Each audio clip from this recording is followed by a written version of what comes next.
we're facing each other. Oh. Like this is much closer, so you can so over here.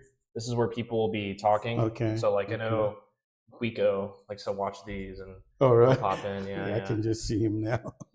Yeah, he wants me to text him when we do it. So the worst thing about these is if you ever listen back to it and hear your own voice. I hate hearing my own voice, but yeah, I mean that's usually the case with every recording. That's why in post-production, those guys who do that clean all that up and change all the audio. Well, that's the hard part about doing live. Not live, but like going back and editing your own stuff is hearing my own voice. So I tried making a few videos. I tried making a video on just 2 videos I worked really hard on. Okay. I deleted them both. I hated hearing my own voice. One was on January 6th, and the other one was on the Euromaidan protests in Ukraine. I feel like I did a lot of research on both. And it's funny because I learned a lot, but it was like, I'm upset that I didn't get to, make a video that I wanted. There's one video I really want to make that's not political, but I haven't done any research on anything here, so. No, you're fine. I mean, I'm a fucking idiot, man, so.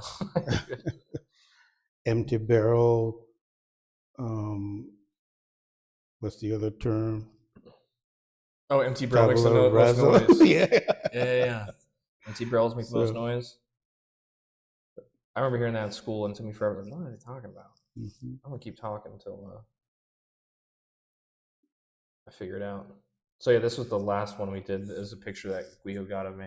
Oh. Yeah. Okay. He zoomed in and got it. Oh. So he sniped me. But not today. No, man. No, a video I really want to make is so you like movies, right? Yeah. We talk about movies. But I'm not hardcore. What was a hardcore movie guy though? A hardcore movie guy will be a guy who remembers dialogues all throughout the movie, even from minor characters, I would think. Okay.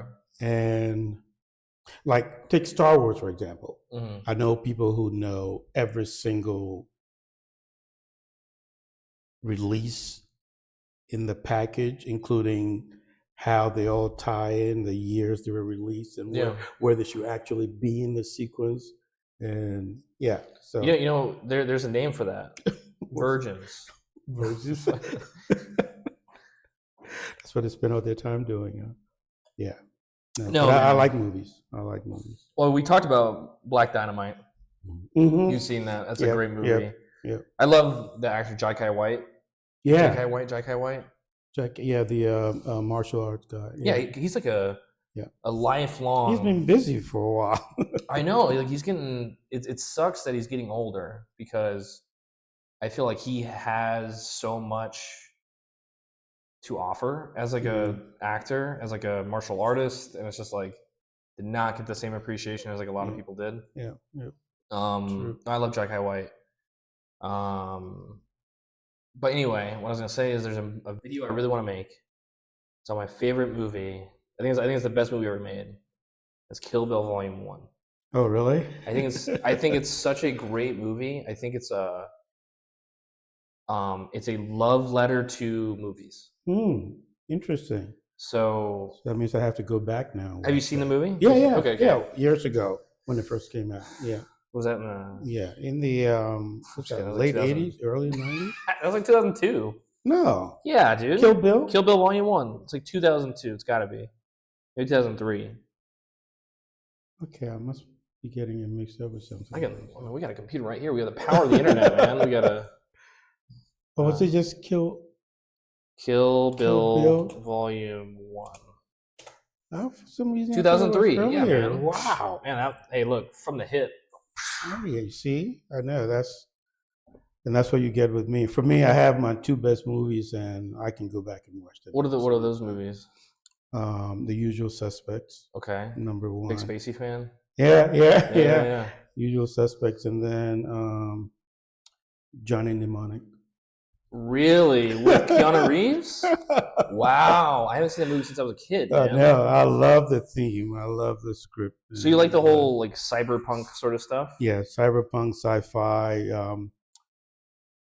I call them progressive sci-fi type stuff. Progressive, so like Star Trek, you're saying? Well, what do you mean by Well, progressive? sci-fi, but with a modern twist to it. Yeah, again, one like Johnny Mnemonic. It was a little bit of sci-fi, a little bit of current. Where were they? Japan, I think, where he Dude, I haven't seen that movie in took forever, that. man. Yeah, so it was. Yeah, it's sci-fi, but you have your modern regular. Someone just followed. That's what that is. Oh, okay. Yeah. Yeah, I have the one of the greatest films ever, Predator. When Carl Weathers and Arnold Schwarzenegger clasp hands. I love that. Yeah. I think Carl Weathers is like, if there's a Mount Rushmore of black dudes, it's got to be Carl Weathers on two of them. You know, like Muhammad Jackson. Well, no, like Rocky 3 solved racism. Yeah. Okay. Well, yeah. When they're jumping in the. No, I'm sorry.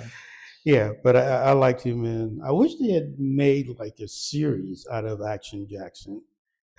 I've never seen Action Jackson. What's that? Oh, Carl Weathers, where he played a detective. Somewhere, was it based in Brooklyn or somewhere? I think, Okay. And yeah, just the regular action stuff, but yeah, he played a major role. You know. I think because Carl Weathers was jacked, man. He was in such great shape. I feel like Jai White could have been another Carl Weathers. He could have, yeah. Oh man. Yeah. No, I love that scene in Predator. Just that. I think I was like 7 when I watched that, and I was like, "That's what a man is." I gotta aspire to be that big. Like, yeah, that's such a great movie. I love. Yeah, I mean, and the writers do a good job because especially now in my old age, I walk away from movies if they stop making sense. So yeah. You know, well, what do you mean? Like if you're not if it's not along, real, no. If it makes no sense, it's not realistic. It's not. It's the story. Yeah, the story doesn't fit. Can you give an example? Let's see. What's the last movie you walked away from? Passion of the Christ. Oh, that was let's see. What's a good example of one?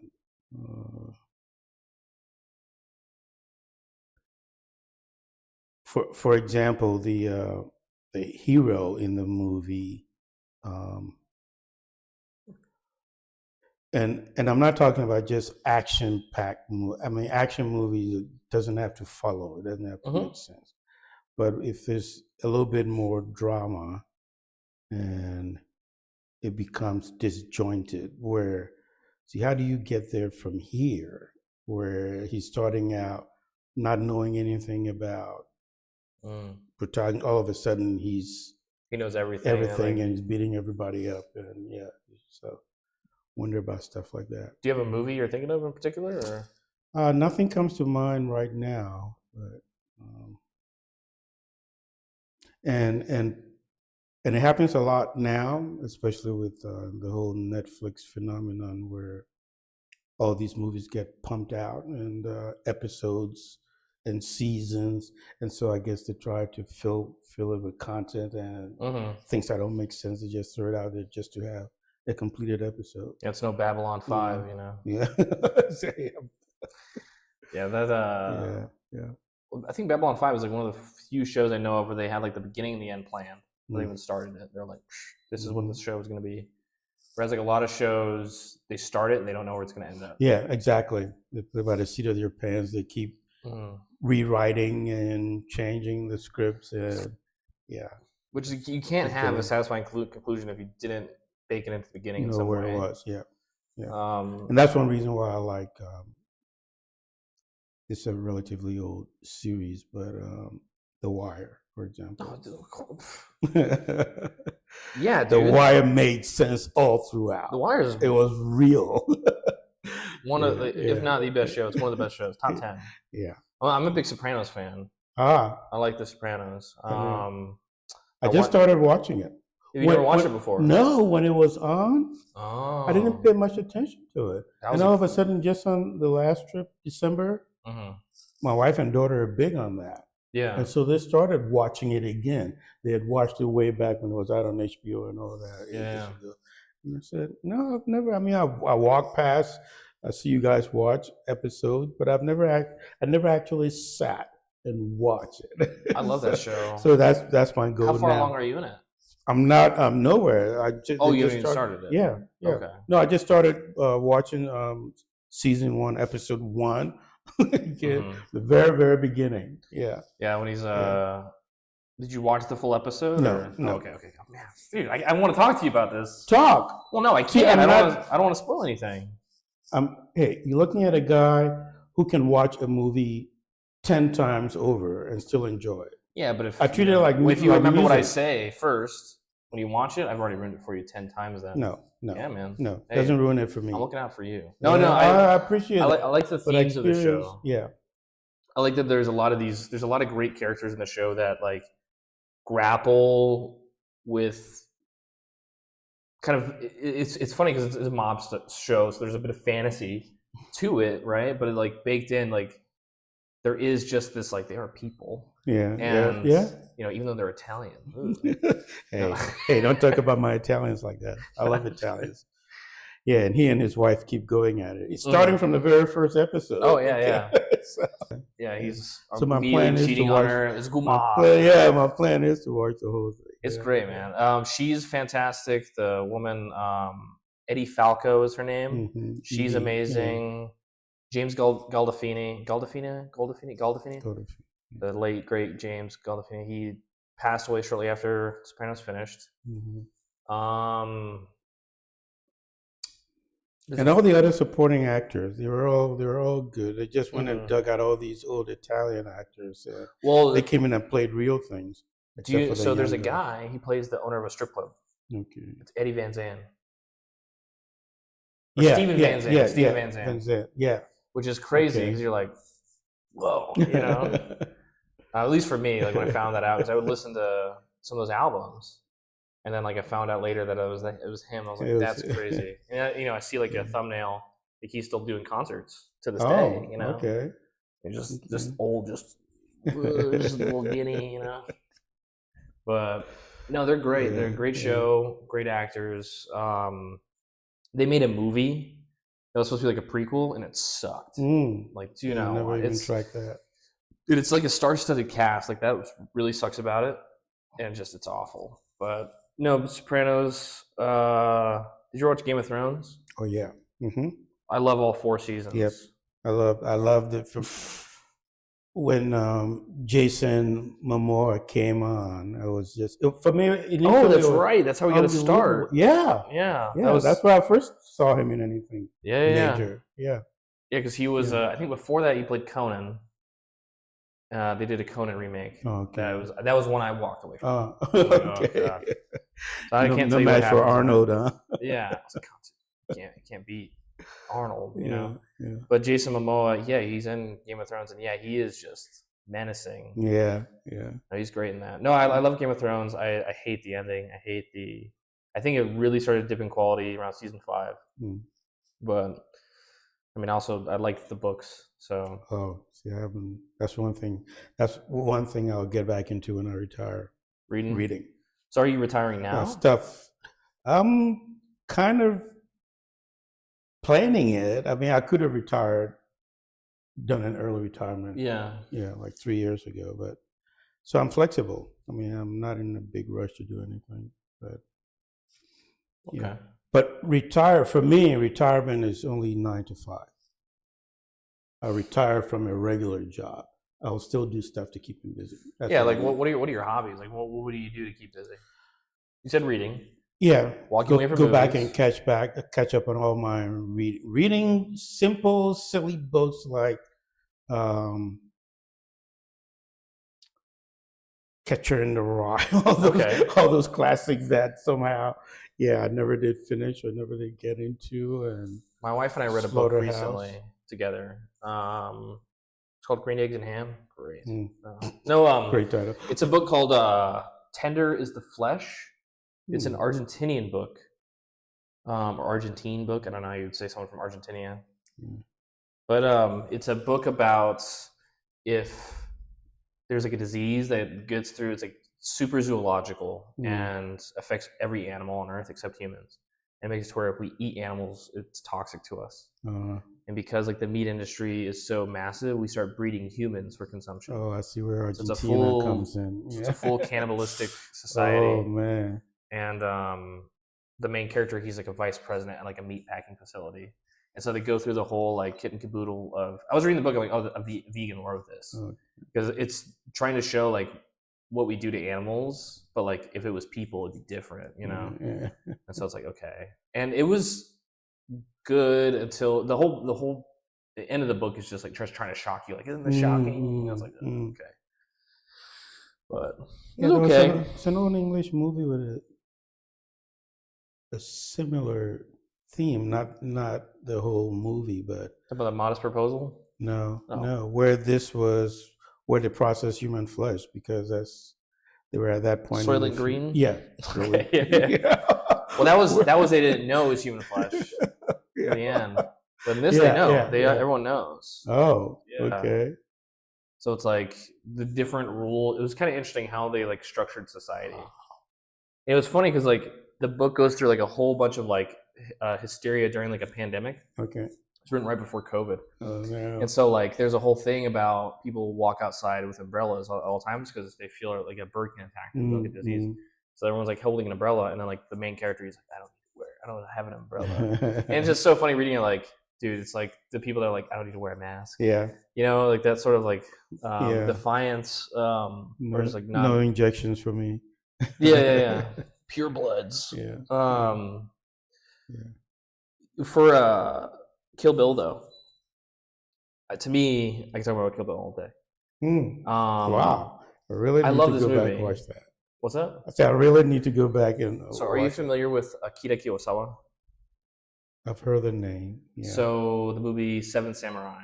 Okay. He was a director. Yeah, and Yojimbo, which The Good, Bad, the Ugly is based off of, or copied from. Oh, right. Okay. So back in like the 30s, Akira Kurosawa came to the States and saw westerns, saw like Stagecoach, John Wayne or whatever. And then he went back to Japan after the war and started making samurai movies. Because like, it's kind of a similar archetype, like this sort of lone warrior going into an area, like an adventure, and then solving the problem, you know? Okay. And so he started making these samurai flicks. But then people started seeing these samurai movies and started making westerns. So it's like full circle. This like sharing of culture, right? In Kill Bill, so Quentin Tarantino, like all his movies have like a heavy like western sort of like theme. A lot of music is like done. I think Ennio Morricone he was the composer for a lot of those old spaghetti westerns, you know, and he what? No, just started. Brought back Clint Eastwood. Yeah. All those Sergio Leone films with Clint Eastwood. You know, A Few Dollars More, Fistful of Dollars. You know. Not to digress, but what I liked about those movies, were the titles. Amazing titles. Yeah. Like one was the one that comes to mind is, and for roof of sky, for sky full of stars. It was. And for a roof of sky full of stars. I think that was some weird name like Probably that. Sounds better in Italian when they wrote it. Before they translate, yeah. Well, there's High Plains Drifter. Great. Like I mean, Fistful of Dollars. Yeah. Yeah, you're right. Great titles. But one thing about those movies, the way they're filmed, if you go back and watch them, everyone recorded their voice in their own native language. So if you go back and watch these movies, when they'd film it like in Spain or Italy, you know, depending on where, and they would get local actors and some big actors. You know, you have like Von Cloud Leaf or Lee Van Cleef. Lee Van Cleef. Yeah. So like he's in them. Yeah, he was in a lot of Clint Eastwood, and in those movies, they're speaking English, right? Okay. And so when you watch it, it's like it looks normal. But if you see a lot of the other characters, they'll be talking to them. It's lip synced weird. It's like Okay, I was just going to ask you, yeah, if they're all speaking in their own native language, what happens with the dubbing? if you go back, it's all dubbed. It looks so okay, I weird. need to look for that now. But the reason why they did is it was so much easier to film. Yeah, faster. You Yeah, just go to Spain and crank those things out quickly. Yeah, which they Yeah. did, and I mean, but anyway, so Sergio Leone copied Akira Kurosawa, and then back and forth. Kill Bill, Quentin Tarantino has this very Western thing. There's a lot of this like heavy theme songs, just very orchestral, a lot of music is in it. Oh, wow. Okay. And it kind of follows a samurai, the bride or Beatrix Kiddo. She's like going back to Japan to like get a samurai sword made and like to seek her revenge. Right? It's very like it's like a Western, and the whole thing to me is like it's this homage. It's a white woman, taking like Western culture that's also inspired by Japanese culture, which is inspired by and back and forth. It's this cultural like dish, this vicious circle, and it's like I don't want to say vicious. I think it's beautiful, and she's like this embodiment of like the things. At the end of the movie, she has to fight Lucy Liu in the snow with a sword, and in that scene, Lucy Liu, her character is also mixed race. Lucy Liu's character in the movie, okay, she's half American, half Japanese. I think. Okay. But anyway, in the movie, she goes to fight Uma Thurman's character in the snow, and they draw swords, whatever. And she says like, "Silly Caucasian girl playing with samurai swords." And to me, it's like silly white people. You're using samurai movies.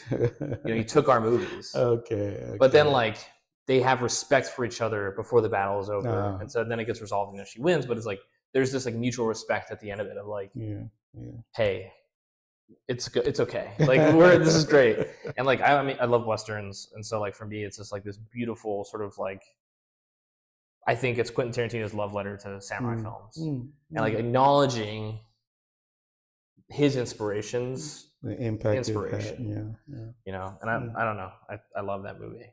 And I know I've probably never heard anyone talk about Kill Bill this way. No, but it makes me want to go back and watch it. It's a great movie. Like if you look at it through that lens, there's a lot of things there. Like, oh, okay. Like, oh, all right. There's a lot of homages. For some reason, I thought it had come out earlier than that. Wow. You see, even the music makes you think it's older. Yeah. No. But you said there were two projects you wanted to work on. Well, there was the two projects. There was the one on Ukraine, the Euromaidan protest, because one thing I found very frustrating is when people start talking about the Ukraine protests and then the war in 2014, like what kicked it off. Yeah. Right. Was really frustrating to me because there was a lot of misinformation being put out there. And it was like, I don't know a place, I can't think of a video that like it addresses these things succinctly. And I wanted to make a video that did that. And I recorded it and all the audio was messed up. And I was like, oh. And then when I did it again. But the info is out there now. The info that will allow you to build a chronology. Right. And I did. Nothing's fully audit trail from beginning to end. Nothing. But there are pieces of videos out there that will help you tell that story, the full story.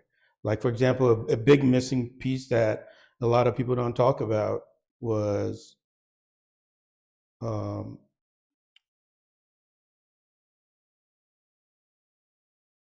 the two presidents trying to work out, not a 2014 piece, the recent 2022, where they were trying to work out their differences.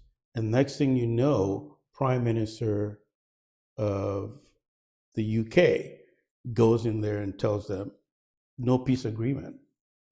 Yeah. And that's a piece that we don't hear about at all. Those guys were working things out on their own. Yeah, it probably might have been not have been to the advantage of Ukraine, but and that was before the actual war started. Yeah, but yeah, that's a piece that's not usually not reported. Yeah, Boris, what was Boris? Boris Johnson. Yeah. Well, do you think he really had an impact, like a strong enough impact to sway Zelensky, or? Yeah. Oh, okay. Yeah. Totally. But the research I was doing and like trying to talk about was because people were justifying Russia's invasion of Ukraine because people were like, "Oh, how's life in new Nazi Hello, Germany with how is ICE life in the kidnapping new Nazi 5-year-old?" Germany with ICE kidnapping 5-year-old? Oh, he did a little thing. I don't know, man. I don't live in America right now. So you don't care? Don't care what. I mean, I mean, I don't know if you want to talk about ICE. Like, Yeah, I very much disagree. I think at the very least, like ICE needs like huge reform. But anyway, fuck, what were we talking about, dude? we're talking. Euromaidan and the protests. Yeah. People were talking about when it came to Ukraine. People were always talking about there's a call from a woman named Victoria Newman, and she was somewhere in the Secretary of State. She was like a higher up person calling an ambassador that was for America in Ukraine, and they were talking about like which person they'd like to see rise to power at the end of this revolution, and they were discussing a lot of names, and people were like, oh, that's proof it was a coup created by the U.S. government. Oh, which like no.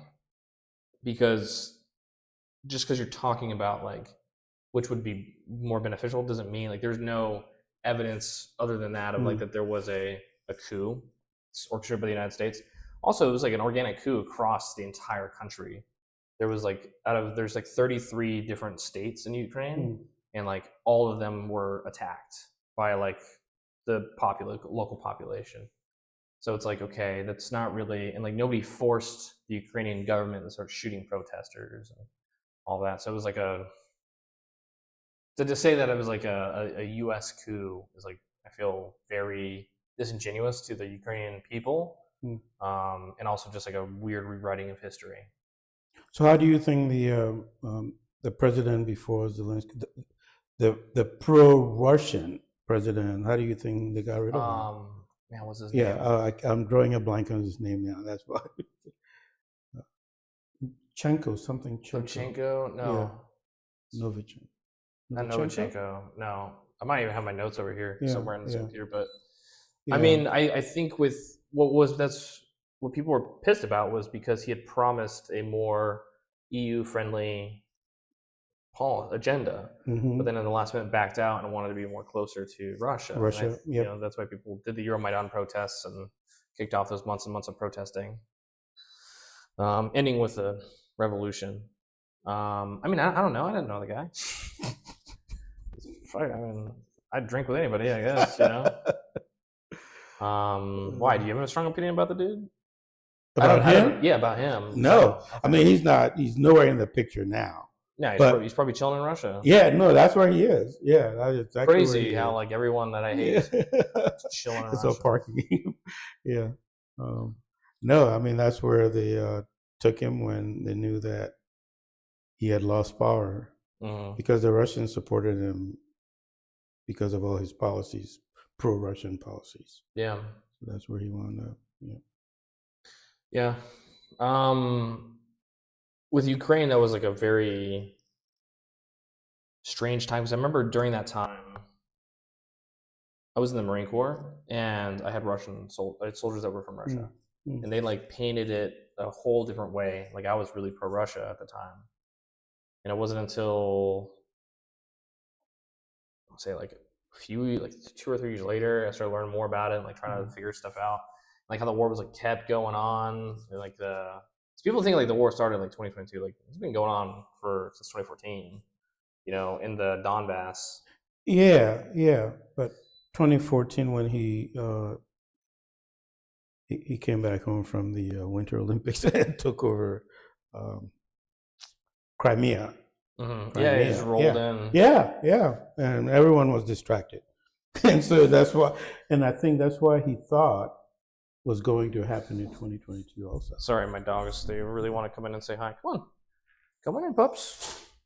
He's scared of everything. I remember you. Harry's terrified of his own shadow. Yeah.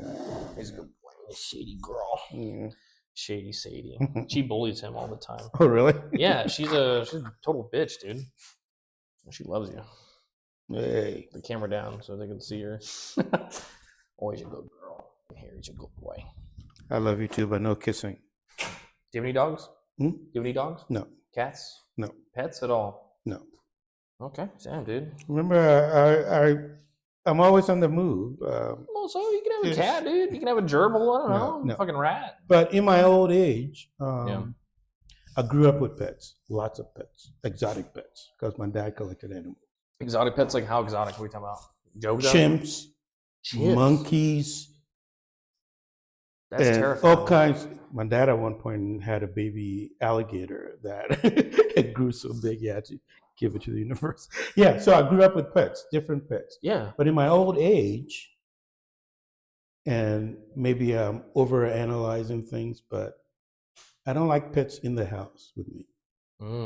Yeah. This is where I heard about the This kidnapping is where I of heard about the 5-year-old. kidnapping of a 5-year-old by ICE. Okay.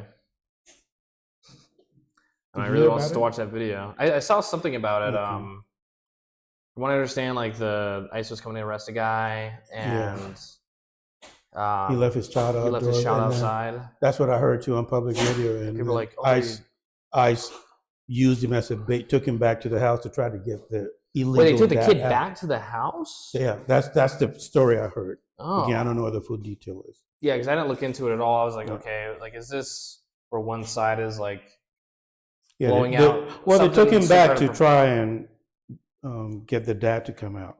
That's what That's the story was crazy. saying too. I feel like if they detained the kid and held him at a safe Yeah. facility, like waiting for the parents, but not. That's kind of weird, just dangling the kid out in front of the house. but calling it kidnapping too, without putting kidnapping in quotes. Yeah, I kidnapping don't know. is. You're already using loaded language. It's like when people say like, "Oh, this murder that took place," it's like, okay, like Yeah. using the word murder is already like. Yeah, hedging it. it's already loaded in. Yeah. Well, you're a good boy, Ellie. I'd kidnap you. You're a good boy. So animals in the house. Okay, pet alligator, pet chimp. I'm so scared. We of had an chimps. antelope. I still have pictures of my little sister playing with the antelope. My dad and the hunters knew him, so when they go in, they knew that they could get more money from him selling it to him than Oh, wow. than slaughtering for food. So Where did you grow up? I spent time in Monrovia in Liberia. Oh, wow. Yeah. And so Dang, dude, that's out there in West Africa, huh? yeah. What was it like? How old were you when you were in Liberia? Between second and fifth grade. Okay. So I left about 10, 11. Yeah. Why'd your family go to Liberia? My dad was running a business there. He loved import exporting. Okay. The market was available. That was what the business was import exports? Yeah. Okay. Yeah. Dang. So What was it like? I mean, what were like the big differences you saw in Liberia and like the States back then? I mean, Liberia is it was back then and it still is an underdeveloped country. Mhm. But you know the history, right? It was wasn't it a colony of freed slaves? Yeah, not quite a colony when Or like a remigration sort of thing?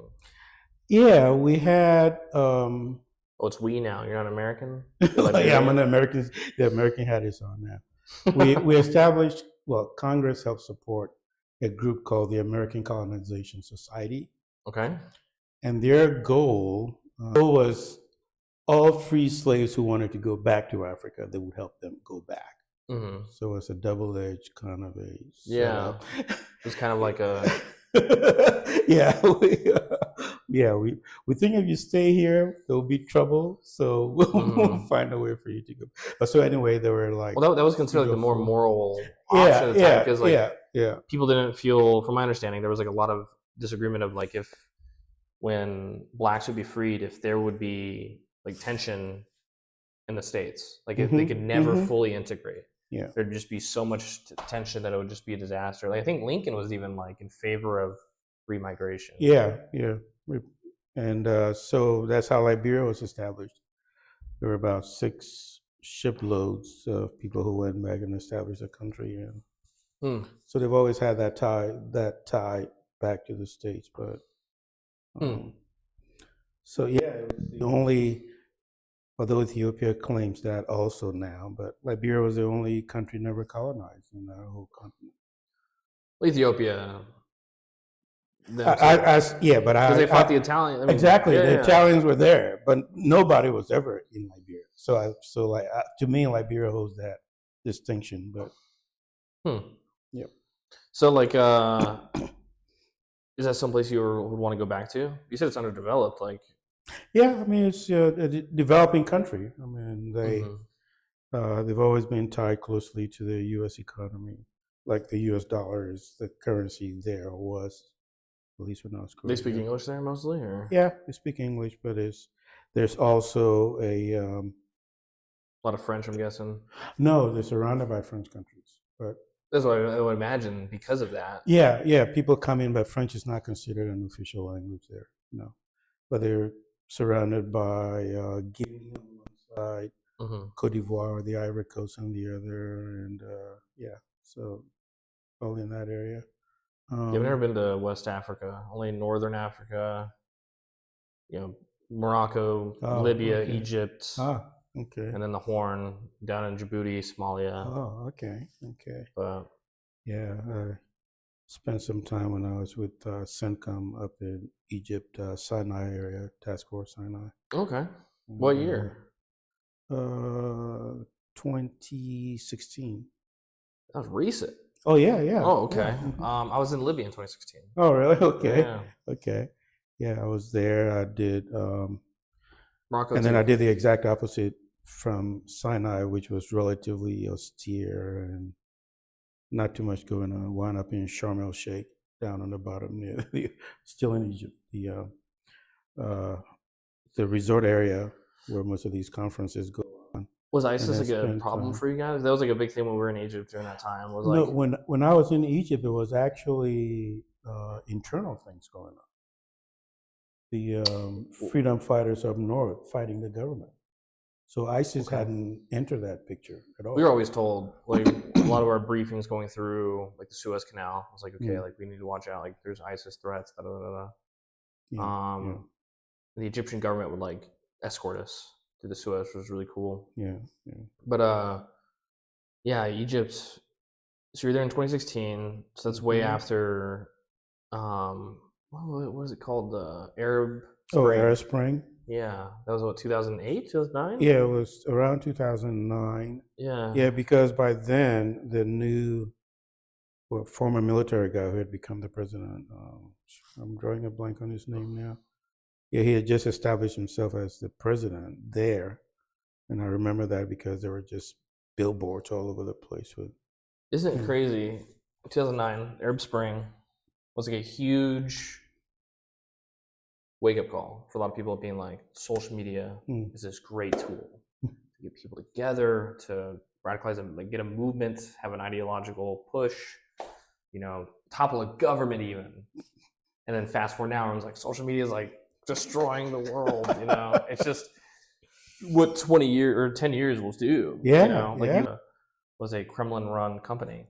Oh, really? Out of the States. Wow. That ran some of the largest social media pages and organized protests across the United States. Okay. Sometimes on both sides of the aisle. Just sowing chaos. That's all they were interested in. Yeah, just sowing chaos, like yeah.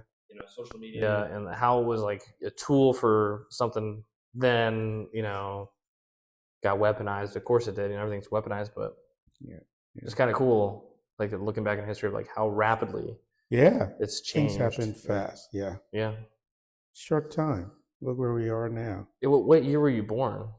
Like how from like your growing up and seeing everything now. So you're born like the 60s, 50s? 59. 59. So like. So. You're born before Nam. Before Nam? Yeah. Oh yeah, definitely. You were just a baby when Kennedy got shot. Yeah. Yeah, but because my dad was big in news, I heard all those things on shortwave radios and news daily. Wait, so you were in 5th grade. You were in Liberia when they landed on the moon. 69. Yep. That's crazy. Apollo 11. Did you Did you watch it on the Yeah, TV? yeah. Damn. Watched it. Like, yep, time. Well, And that's way pre-computers and all that. let's say no, the moon landing was fake. So Was that? moon landing was fake. I don't know. There's so many questions that I believe them too. I think it was fake. You think it's fake? Yeah. You think the moon landing was fake? Yeah. Are you fucking with me? Let's start a conversation. It was fake. How does a flag wave when there's no atmosphere? It didn't wave. It didn't? It shook a little bit and then it stopped. Oh. It's momentum from it wasn't just he slammed no, it wasn't billowing. No. He slammed the flag in and it vibrated a little bit. You're fucking with me, but that's fine. I'll buy it. I love this. I love conspiracy theories. And who photographed the entire thing? It was on the shuttle or the lander. Oh, so there was a camera on the lander? Depends on which one you're talking about, because we landed on the moon more than once. Well, I'm talking the original moon landing. The original landing. Neil Armstrong and they weren't Buzz Adrian and all Buzz those Adrian? guys. Wasn't it It was Adrian? Aldrin, man. Aldrin? Come on. Adrian, what Adrian I said? He said Buzz Adrian. Buzz Aldrin. Aldrin. Yeah. Neil Armstrong. And yeah. That's the original one. The one that really Yeah, I don't think I think that everything was filmed from the shuttle that landed, the lander. I don't think they filmed the lander at all. Now, some of them, people mix them up because there was, at different times, they did have like a car they would land first that had the camera and would try to pan up and like capture the landing, but like it only worked like once out of like the 7 times they landed on the moon. It's crazy. I have a buddy that works at NASA. He told me there's people that work at NASA that think the moon landing was fake. Oh, people who work at NASA? Yeah, like technicians and stuff. Like no one's like, that high up, but you have like some worker that's like, I remember it was all fake, We all did it in a studio out in California, somewhere out in the desert. We've heard that joke where it's like they hired Stanley Kubrick, and Stanley Kubrick, he goes to the U.S. government. He's like, look, okay, I'll fake the moon landing for you, but to do all these things is just gonna be so expensive. Like to get the lighting right, to get the actors to do the right thing, for no leaks to happen. Let's just film on location. Yeah, exactly. We'll build this stuff for you. We'll just film it on the moon. It'll be easier. No, yeah, but then you sit and wonder, okay, with the limited technology we had back then, we're able to do that. And I have a laptop in storage somewhere of the Grid computer, the first laptop that was part of the moon landing. Oh, really? That's what they use. Yeah, it's called Grid. And technology where it was strictly character-based memory. You're talking about 16K of memory and all that. Yeah, and we were able to take a spacecraft to land it and bring it back. Yeah. So the big question is, why is it taking this long to repeat that process? Especially now that technology is advanced magnitudes, why? What's the holdup? A lot of it is people got bored. They didn't want it. Like people stopped caring about going to the moon. After like the 7th time, they're like, okay, we get it. There were lots of attempts that failed, including recent attempts. So why is it if with and I'm exaggerating it, but if with an IBM PC with no hard drive, we're able to land a craft on the moon. Now, where we way out with quantum technology, why is it an issue now? Why is there a technical problem? I don't think it is an issue. I think it is. We've been blowing up spaceships trying to go up to the moon. No. And we're not trying to land on the moon right now. They can't even get off the ground. That's the problem. No. The issue is what makes the challenge now harder is what we're trying to do. I say we, like I'm fucking Elon or some shit. But what SpaceX and like Blue Origin, what they're trying to do is have reusable systems. Because what the issue is with the moon, you launch, everything goes everywhere, blows up, whatever, and then it's gone. You spend all this money and you just create a ton of debris and trash. Which, like, granted, it's not a whole lot in the grand scheme of things, but if we can have reusable rockets, it'll cut down on the cost immensely. We fixed that problem first generation with a shuttle, right? It still had boosters. It needed Yeah, boosters. yeah. Yeah, the shuttle, sure, but that's just a small part of it. Getting the whole thing to go up, come back, and land is like the goal. So if you watch like SpaceX, they're doing launches every day. You know, I know practically. yeah. I mean, that's where my wife and I live. One in the States is like it's Cocoa Beach, so it's right there near Kennedy Space Station. So you're just every day, you know, seeing rocket launches. But I think a lot of it is just like if we went back to the moon, it's like okay, like who gives a darn? You know, it's like who cares? Because we want to know we want to land on Mars next. You know, that's like the big thing, right? Like, but that's also a whole other. It's a much harder challenge. Yeah. Because like with the moon, it's tidally locked. You know, it's not going to get super far away or whatever. Exactly. Where Mars will. You know, at some point it will be on the other side of the sun from us. Like, okay, we're going to lose complete communication with you guys for a month. Exactly. Yeah, it's a huge challenge. But yeah, considering the moon is a satellite of the Earth too, so their trajectory and orbit are all interconnected. Yeah. So it's easier to do stuff there compared to other planets. Yeah, I mean, I think Artemis is supposed to land on the moon, but I think they got scrapped because it was supposed to be an all-female crew, and they got like a whole bunch of drama with that. I mean, who knows at this point? Like, but also like a lot of the funding is just whatever SpaceX wants to do, and I think right now they're just making all the money in Starlink, Starshield, you know, that sort of stuff. I don't know if there's a whole lot of incentive to be like, go to the moon. It'd be cool for people to go to the moon in my lifetime, you know, see that.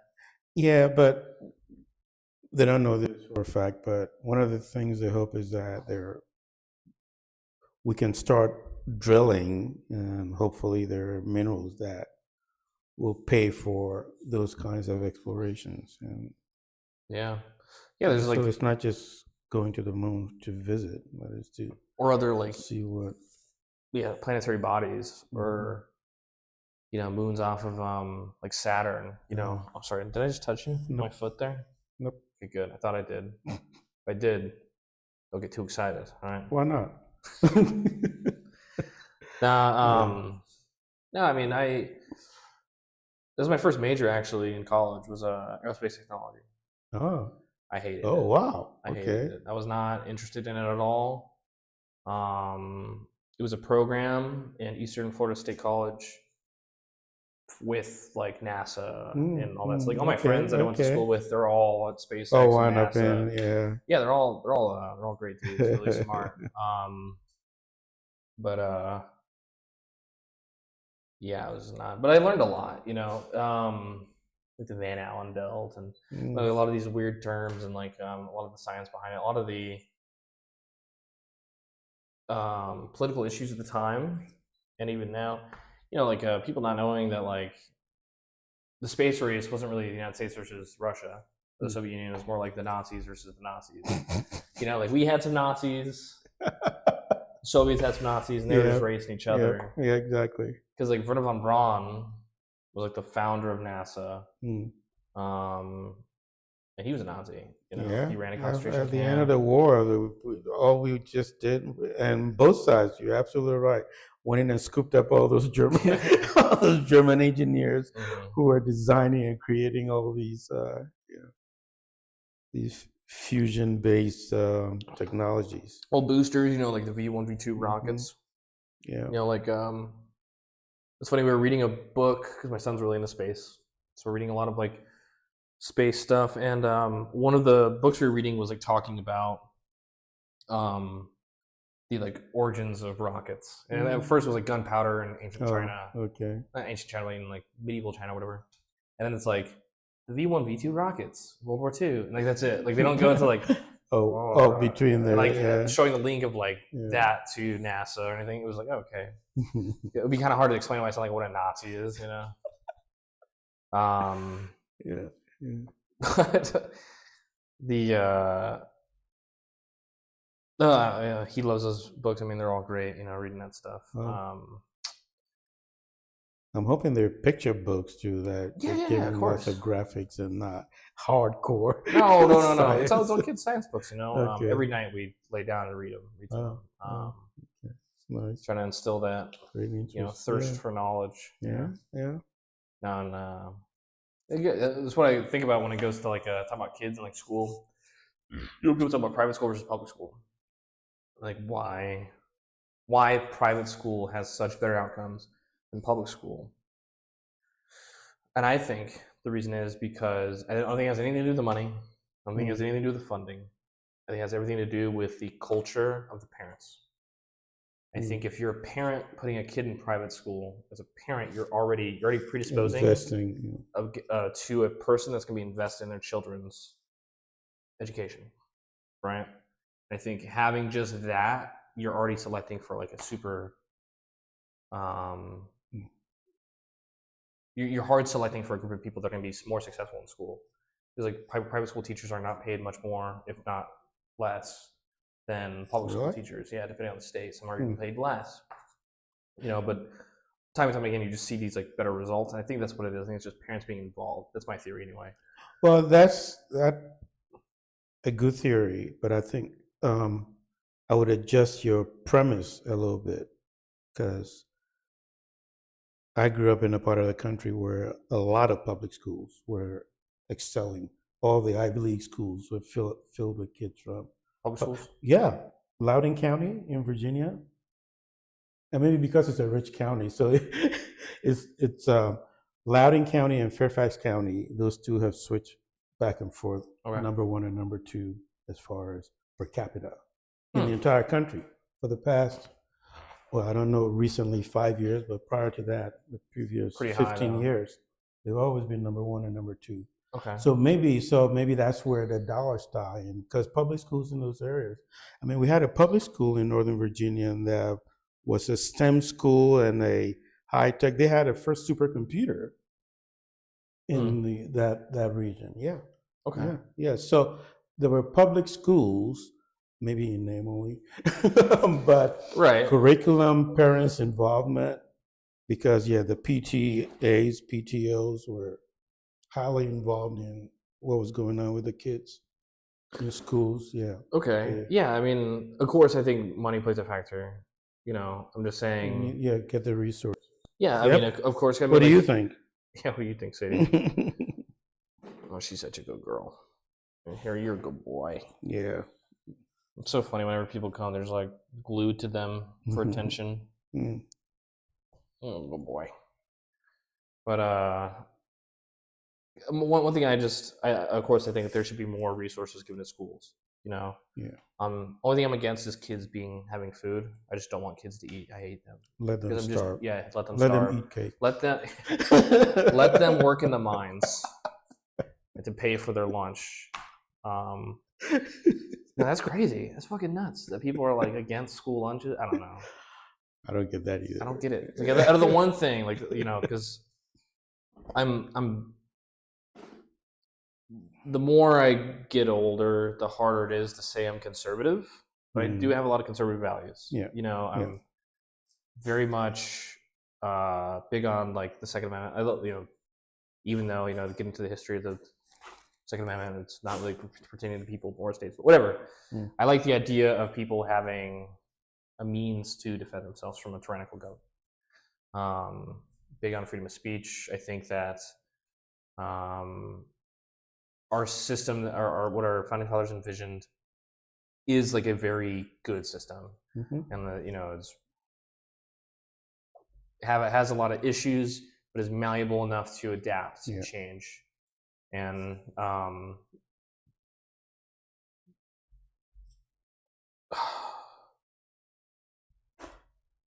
and I'm also a capitalist. I believe that it is what is the saying? It's like the worst system, except for all the other ones. Except for all the other ones, yeah. Because it's like I think capitalism is like a very malleable system that can be used and applied in a lot of different ways. that when people view things like food or healthcare, people like associate that with socialism, which to me doesn't make any sense. That's not what socialism means. It has nothing to do with giving kids food or healthcare. Yeah. It's something to do with like the process of the economy. For me, and maybe this is ignorance on my part, but I dismiss people who think that way. You dismiss people. Yeah, because it's pure hypocrisy. Okay. It's socialism if you're benefiting, but when I benefit, and it's not socialism. Right. It's like a boogeyman term. Yeah. No, I agree. Yeah. When I benefit, then it's okay. Right. Yeah. Yeah. No, I mean, I totally agree. And like, for me, it's like, dude, like, I don't want to live in a society where like women and children go hungry. That's a big thing for me. And maybe that is like more misogynistic or whatever of like my views, but I think like the number one is children. Like they are a priority of a society. Number two for me is women.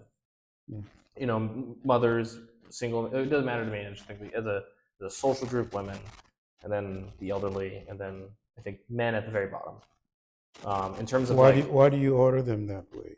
I ordered them that way. I think it was like in terms of like what should be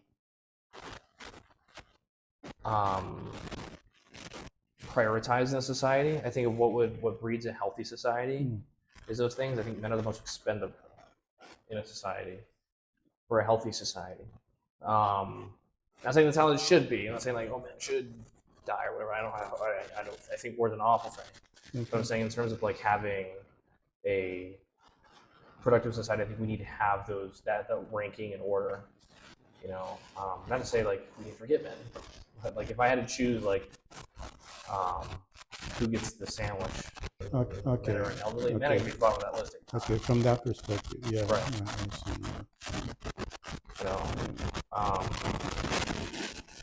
Maybe that is more conservative. That's my belief.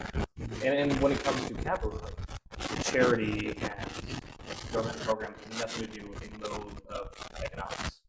It's just you want to have a government that if there's one thing we should be able to agree on a government doing, it would be like feeding. It makes you wonder, why should that even be a discussion, right? Yeah. But unfortunately, yeah. That's good, yeah. Or even mothers, like when I hear like, oh, these all-for queens, whatever, have 8 kids. I don't want 8 hungry kids. Like, what do you mean? Like, good on her, lady. Now you're making a bunch of kids. But I would want those kids to be growing up in a healthy society. It's 8 productive people that are contributing members to the world and are trying to make the world a better place. Like, why? Like, that should be the goal. Not, starve? Like, what's the alternative? Maybe if we make the kids starve, then that'll teach the mom a lesson. Like, I don't. But, my issue is when people conflate that with communism and socialism.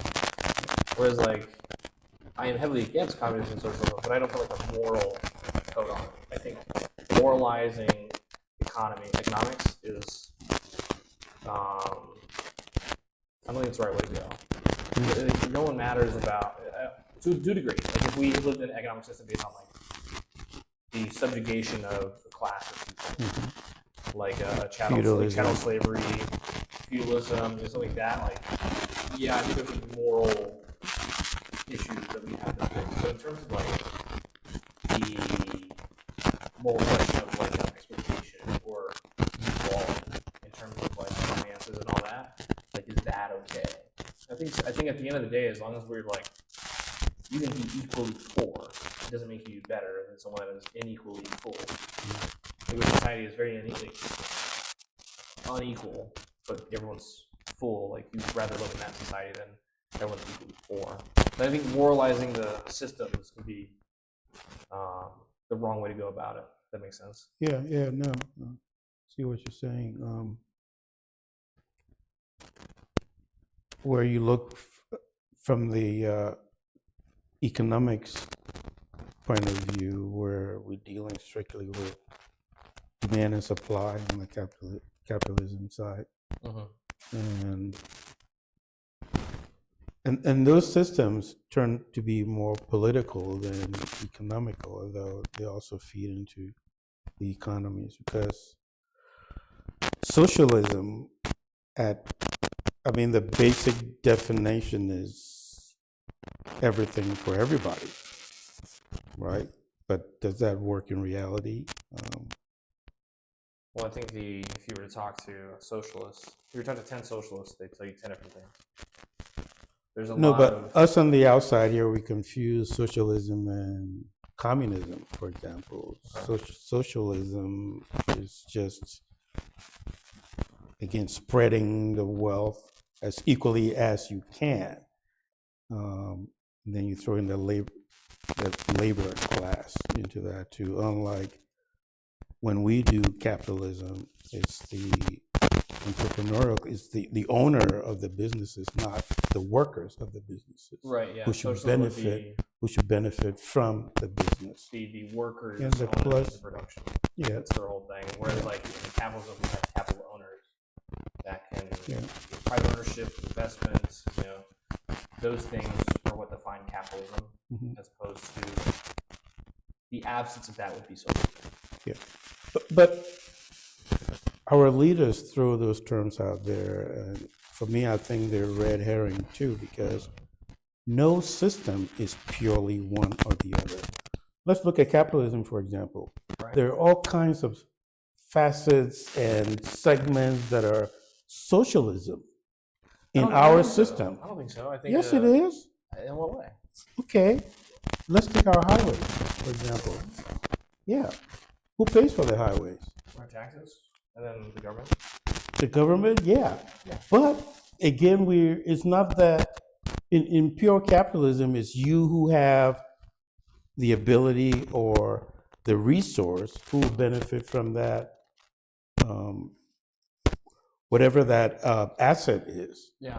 But it's not that way in our system.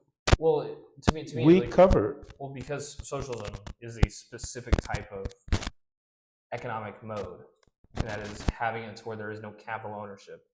We do have capital ownership in our society. Taxes, even if we had like a wealth tax that distributed money equally, like to whatever, it would still be capitalist because of the capital ownership investments. Like that's what defines capitalism, as opposed to the absence of that, which would be socialism. Well, yeah, but again, it's not. Our system is not purely a capitalistic system. Well, Neither are socialist systems. And that's why I like the systems in Europe, for example, Sure. where we have democratic systems that are socialist based, because they recognize that we all have to share in the wealth, not only the asset owners. Mm-hmm. But I Which makes sense. Like I wouldn't say Germany is more socialist than that. I wouldn't say that. You wouldn't say that? No, it's about capitalist. Now I prefer the German system because there's Socialism. more social programs. I wouldn't say socialism. I think you're invoking a lot of like specific definitions of what socialism is. That's why I say you ask 10 people what socialism is, you get 10 different answers. Even from socialists, like I'm a Maoist or whatever, like whatever their fucking school of thought is. But there's also a lot of moral luggage put on these words. Even right now, you're talking about people throw these words around, and our politicians or leaders, like it's to invoke a certain thing, like he's a communist. It's like, oh, that means bad. He's a red. Mm-hmm. And then meanwhile, you show me a red cap. My says my mic is cutting in and out. Uh-oh. Okay. Hold on. So you have a big fan. No, I think that's just I actually think that's Guico. Oh, really?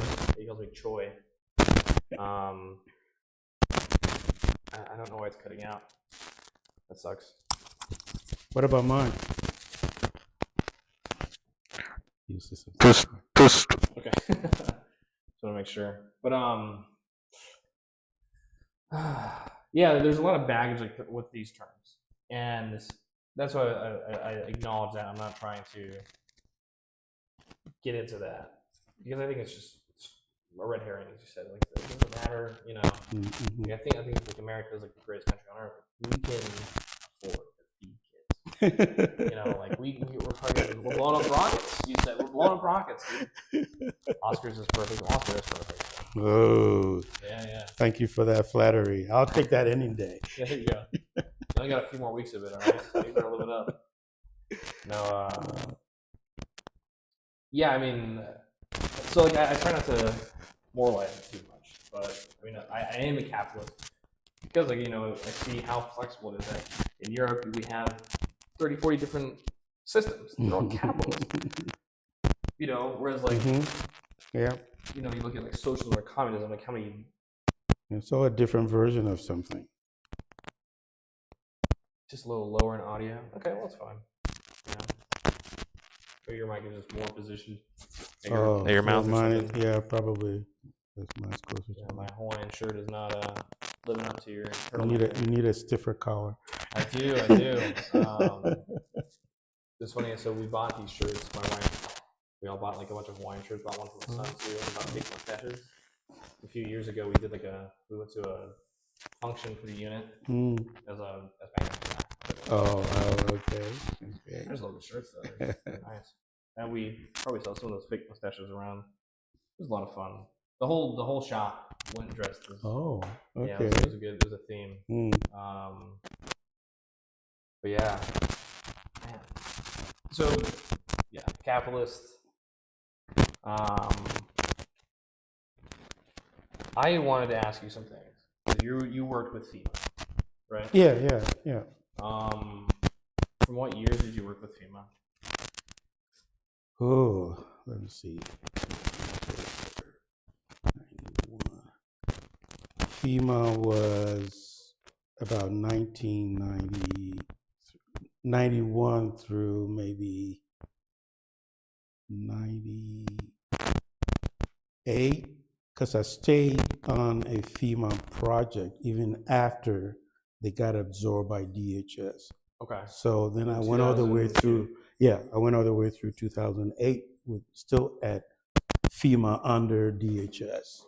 But, okay. Yeah. So that was an exciting place to work. Yeah, especially after 2002. Yeah, I like the organization. I mean, FEMA was set up to do real work as far as most federal agencies went. I mean, their goal originally was to lock up Republicans in tents. Federal Emergency Management Agency. Yeah. And it was to handle natural disasters. That was their goal when Carter set them up. But then slowly we brought in civil defense as part of that. That's when they started, because of the Soviet Union. That's when we started opening up. They had done that work before I got there, but they opened up all these special facilities around the country in case of nuclear attacks and stuff like that. And FEMA ran all those. So yeah. Yeah, I was trying to look up conspiracy theories involving FEMA. Oh really? Yeah. Wow. And it was the most prominent one was the Obama one. People saying Obama was way back after Obama. I know, you can't even look at FEMA then because DHS was running FEMA. No, I know. That's what they were like. They're gonna these FEMA camps. They're gonna put us in there. Well, no, actually, you're right. It was in the 90s. They kicked off. But it was like that continued up through the Obama administration. I wrote down some notes. Yeah, but FEMA did put up tents because that's their role. That's their mission. When there's a natural disaster, they go, once it's declared, they go in there and housing and all these things get put in place. Yeah. Because those things. So it was tents, it was trailers. Yeah. That's what FEMA did. So they had vendors and manufacturers under contract for, I mean, FEMA was set up so that the country was split into 10 regions where they would pre-stage all these assets to handle disasters.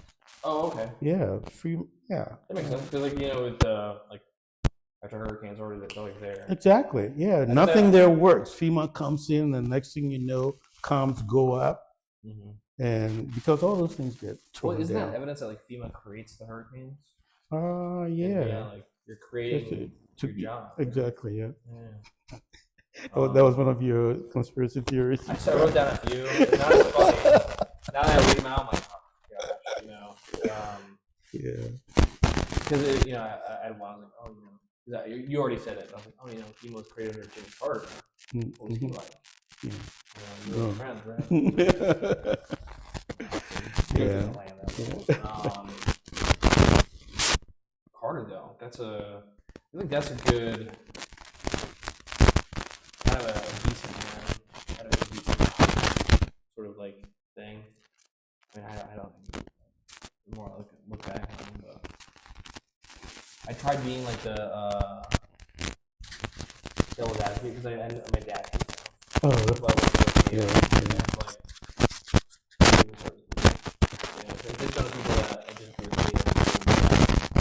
Well, it was a tough presidency. It was. I agree with you. Well, but the oil crisis and all those things, and the Iran crisis. So was or at least Iran? Because he had pressured the Shah to release. Well, but putting the Shah in place was the wrong thing. Where most of the an elected president gets kicked out. No, supporting the Shah was the wrong thing for that country. Wait, I'm sorry. Who was the Shah? Was he the one that came into power under Carter? Or was the one that started off in power? He started off in power. Yeah. No, he was the one kicked out. Yes. So the Shah. Yeah. Carter was pressuring the Shah to release all the prisoners that ended up being the revolutionaries. Not necessarily true, I think because the leader was already out in, where was he? Was he in Germany, or he was somewhere? The head of the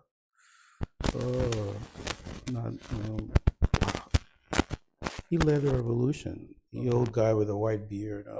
I see his face now. I forgot the country. I see the country. I forgot the country where he was. Oh, France. I think he was in France. Okay. That's where he was based. Yeah. So, yeah, the released people, but no, the movement had already started and was international at that point. Yeah, I mean, I feel like there are times to start putting a lot of political pressure to Khomeini is the one I was thinking about. Khomeini. Because I think like when we're in a rough economic time, I think that's the time to start getting involved in a lot of like foreign affairs where it's like not super pertinent. Like, why did we care that much about Iran at the time? I think you get a lot of wealth there, but like we got a lot less. It followed the revolution and all that, but I don't know. It's just one of those things that was kind of like I felt like it was like why would you get involved in this when America's economy was like he was the big like country right on track, which I empathize with, of course. Like I think that those are good, okay, like coming out of like a rough recession. Yeah. Nixon did kind of have a rough go with the economy. Following the Vietnam War, get this back in shape here. Like I empathize with that, but I was like, dude, come on, why are we engaged in that? And then, of course, the hostage crisis was like a disaster. Oh yeah, major. And that's not necessarily his fault, with I don't think he was out there training those Navy SEALs and Green Berets. Crashing helicopters. Yeah. Hey, he was a former Navy guy, Was he? He was Navy. Yeah, wasn't he? I think he was. Yeah, Carter, I think, was Navy. Okay. Hey, send me corrections from out there, guys. We need fact checks. Yeah, I know. I think he was Navy. For some weird reason. There's only one good president that was from the Navy. JFK. No, I'm just kidding. No, but he was from the Navy. You're right. He was a hero, man. He earned the Navy Cross. He saved all his lives. Swam all those miles. JFK was cool. Yeah, that was a different presidency. Yeah. They came in there to party. What's that? So they came in there to party. Yeah. Well, I mean, Bobby went after the mob and all that. I know, which was all these conflicting things. I mean, the mob supported him and his dad. His dad had a major connection. Hollywood. I mean, they brought all those different segments together. Though, in a way, Wait, how do you go after the mob that supported? You probably in that position because of the He was in that mob. position of the mob, you know. But there's something romantic about that. I feel like using the evil to get you in there. Yeah. But Talking about conspiracy theories. So you wonder what would happen to both of them. Yeah. yeah, I'm pretty much on board that Lee Harvey Oswald acted alone. I don't think there's any evidence really to support much else. So he I wasn't mean, there's some weird stuff. wasn't a patsy or anything. No, he he was a patsy. he planned that and did that on his own. Yeah, he was okay. The conspiracy, I do believe in some conspiracy theories. Say one I do believe in. So interesting, you know. We just celebrated the life and death of a man who was assassinated, who was a great unifier, spoke nothing of peace. I'm obviously talking about MLK? Or who are you talking about? Kurt? no, Okay. yeah, MLK. He was MLK Jr. He was MLK Jr. No, Oh yeah, Junior, yeah. The no, third. I think Martin Luther King Jr. was assassinated by the FBI. I think I'm sold on that one. Yeah. Because James Earl Ray was like the shot didn't make sense. Like because MLK was speaking to people in the hotel in where was it? Tennessee? Or wow, I should remember this now. The Tennessee or Mississippi? Was it Mississippi? One Mississippi. I think it was Tennessee or man. Got it right here.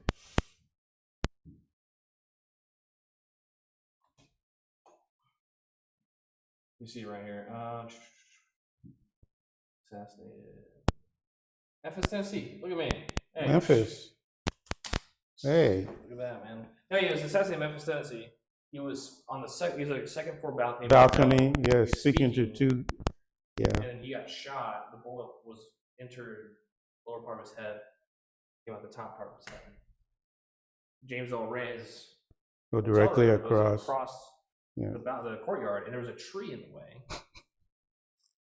And the fire department removed the tree that night. The fingerprints were all over the gun, James Earl Ray's fingerprints. But then the ballistics came back, showed that the bullet was not fired from that rifle. Oh, yeah. James Earl Ray was caught months later. It was a while after. It wasn't like right after. On a plane in London. I think he was flying to Rhodesia. Wow. Okay. That one's okay, like really good. But yeah, it was like with James Earl Ray, I think there's enough evidence that puts in a doubt that like he was the one that shot him. Yeah, there was a lot of eyewitness testimony that was like, no, it did not come from there, it came from over here, like on the ground level. There's a guy there that fired. The vehicle he got into was not what the police had put out an APB on. The police had like said that there was they focused all their attention on like the southern part of Memphis where he was able to escape from the north. There's a lot of weird stuff like that. So much so that MLK's wife, Loretta, sued the U.S. government for killing her husband. Oh. And she won. I missed that part. And she won. She sued the U.S. government in the 90s for $20 because that's the minimum you can sue. She wanted people to know about the money, and she won. Okay, it's a civil court. Okay. But they were trying to prove the innocence of the King family was trying to prove innocence of James Earl Ray. That it wasn't James Earl Ray. Which I thought was like really interesting. Like Martin Luther King Jr.'s son had spoken to James Earl Ray in prison, and like he's quoted like saying like, "I know you didn't kill my father. We're gonna get you out of here." Like they were like really big on like getting him out of there because like it didn't make sense with him being a racist, you know, because like he had very famously like in the area got a lot of like negative attention because he dated a lot of black women. So it's like. It was a racist. Yeah. Which is kind of weird for like someone that's so racist he's gonna kill the civil rights leader. You know, I mean, there's enough to, and also with like J. Edgar Hoover, with the FBI putting out letters to MLK telling him to kill himself. They were like trying to say he was like a rapist and all sorts of other crazy stuff. Yeah, but with all the restrictions that the FBI had put on him, why would they want him dead? Well, he was. I'm just He asking. talking about socialism. He was a lot of his teachings. And he did talk about socialism. Yeah. A lot. He did talk about the Soviet Union, communism. A lot of that doesn't get talked about when you talk about MLK Jr. Yeah, but they had destroyed. Yeah, but they had destroyed his character to a large extent, except to the people to whom it mattered. Mm-hmm. I thought they had him under control, so I'm not. Well, maybe get him out of the picture completely. Yeah, probably. I mean, yeah, I think it was. I'm convinced the FBI assassinated Martin King Jr. Especially like J. Edgar Hoover, like how much they got away with. But JFK, though, I think he was just killed by Lee Harvey Oswald. There's to me, it's like there's a lot of lies. People say like, oh my gosh, his head, went back into the right. That's what they say. Like, you watch the video, like the front of his head just explodes, like leans forward and then like convulses back. It's like, okay, that's pretty obvious. He got shot in the back of the head, Jackie Kennedy, like, why was she trying to jump out the back of the car? The bullets came from the back. It's like, she could jump in the front of the car? What do you mean? Like, she was trying to get away. Why wasn't the Secret Service in the back of the vehicle? Watch the Zapruder film. He waves them off. There's enough things like that. There's some strange things, like the pristine bullet. Right, that's a little strange. Like, there was a bullet that went through allegedly two people, and because Kennedy was in the back, and then you had the governor in front of him, or the mayor, and like Kennedy got shot through the neck. The first shot went through the neck, then into the governor's like chest, and then into his wrist. And that bullet, when they pulled it out, was like pristine. Like, it wasn't like it had some dents, but it looked almost perfect. It's like, oh, what kind of that's bullet weird. was that? Yeah, it's weird, but like,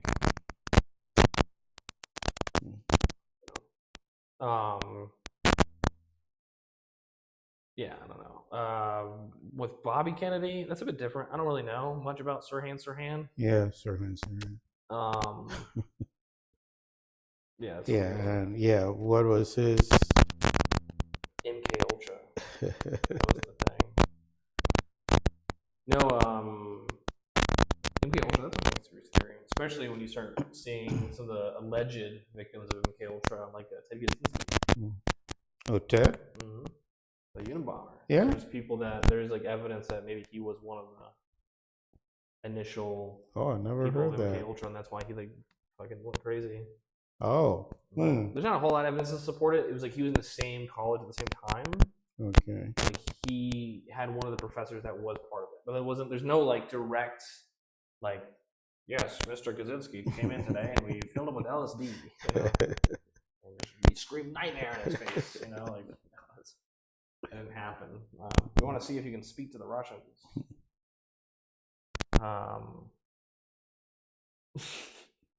Yeah, those were turbulent times. Yeah, the Cold War. That's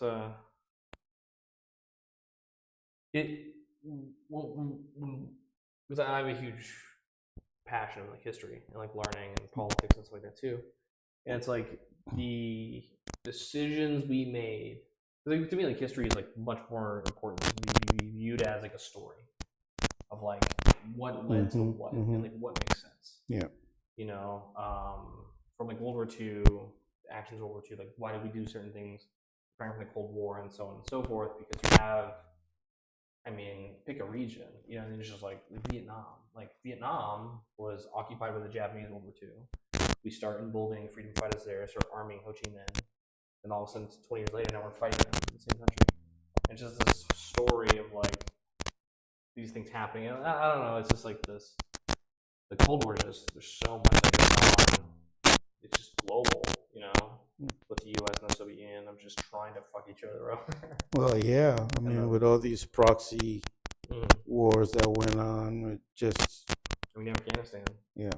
Oh yeah, that too. Yeah. Yeah. Mujahideen. Like and then they turned around and came back around us. Yeah. Afghanistan was left destabilized, giving rise to Taliban and them killing the Mujahideen and becoming the dominant force in this rogue state. And even following that, there's so much that's just like how to tie a direct link from Adolf Hitler to like 9/11. It's just like so interesting to me. Just seeing there's so many dots to connect. And the unfortunate thing, though, I see is to a large extent, we don't learn from history. We just repeat the same thing. That's one thing that frustrates me with I did a lot of reading about the radical Republicans from after the Civil War. Are you familiar with the term radical Republicans at that time? No. So you had like three parties following the Civil War. You had the Democrats, which were kind of like, we just want to like, war's over, you guys won, we just want to be like back into power. We want to like still be a part of the system and retain as much power as we can. And then there was like the regular Republicans who were kind of like, okay, we need to come together as a country and move past this. Like we're not conquerors. These are our countrymen. And we need to welcome them. These the radical Republicans like, we need to fucking hang these motherfuckers. Like, they destroyed our country. We need to make them pay. And it was this huge point of contention within the party. And it was just like reading these like statements and like the events that took place. Like, seeing how much history got rewritten. History is written by the victors. It's such bullshit.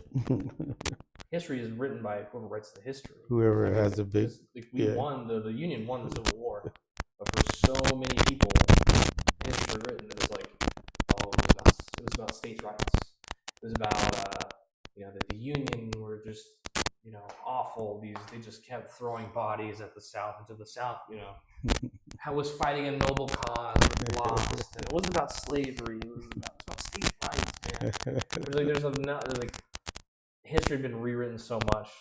That became like a viable opinion to have. Like even to this day, I still meet people like, states' rights. But it's like, it's whoever has the louder voice. So you went to college, right? Yep. What did you get your major in? Economics. Really? Yeah. Okay. And then I went back for computer science, but started out economics. Did you? Because I was poor and broke, and I wanted to hang out with the finance guys. Didn't materialize. Well, did you get a degree in economics? Or? No, I didn't finish. I switched to computer science. Well, would you find anything fascinating about economics? I love economics. Do you ascribe to any specific school of thought, or?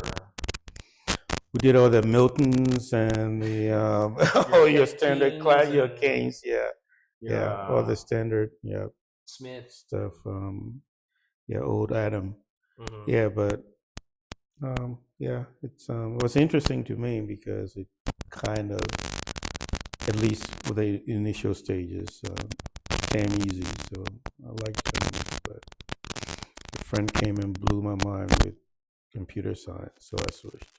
Because he was doing math and computer science. He was actually majoring in math and minor computer science. Came and hung out with me one summer vacation, and that's all it took. I decided I wanted to play computers. So how long did you go to school for economics? Only 2 years. So your father owned all these exotic animals. I'm still stuck on that. That's so cool. So you said like chimpanzees, monkeys. What else? Alligator. We had lots of birds. He loved birds. What kind of birds did you ever? Canaries, pelicans. They would bring. Yeah, we had birds. Yeah, this guy owned like a fucking compound. Yeah, it was just stepping wild and yeah. There's a guy I watch. He's I don't know what country he's in, but somewhere in Africa. And he has like a baboon, a warthog. He has like a few warthogs. Oh, okay. And it's just like, it looks so just awesome. Yeah. There's all these animals with them. Like he I has don't know about warthog. Yeah, I wouldn't fool around with a warthog. What's funny, the warhog as well. It's like He's, there's this. or maybe they're that they're baboon. domesticated. Yeah. Yeah, the baboon's just so. You know, he grew up with her. Yeah. He calls her like his sister. Okay. And he's in his 30s, and she's old. Yeah. She's blind. Oh. Yeah, she like beats up the warhog. It's so funny. And they have like a meerkat. They'll sometimes the Okay. meerkats like sleep on the warhog. Like, that's what it's doing. Mm. Like the Lion King. And it's it's really cool videos. And it's like he just seems like a really cool dude. But all the comments is always you got me. He's like a good looking dude.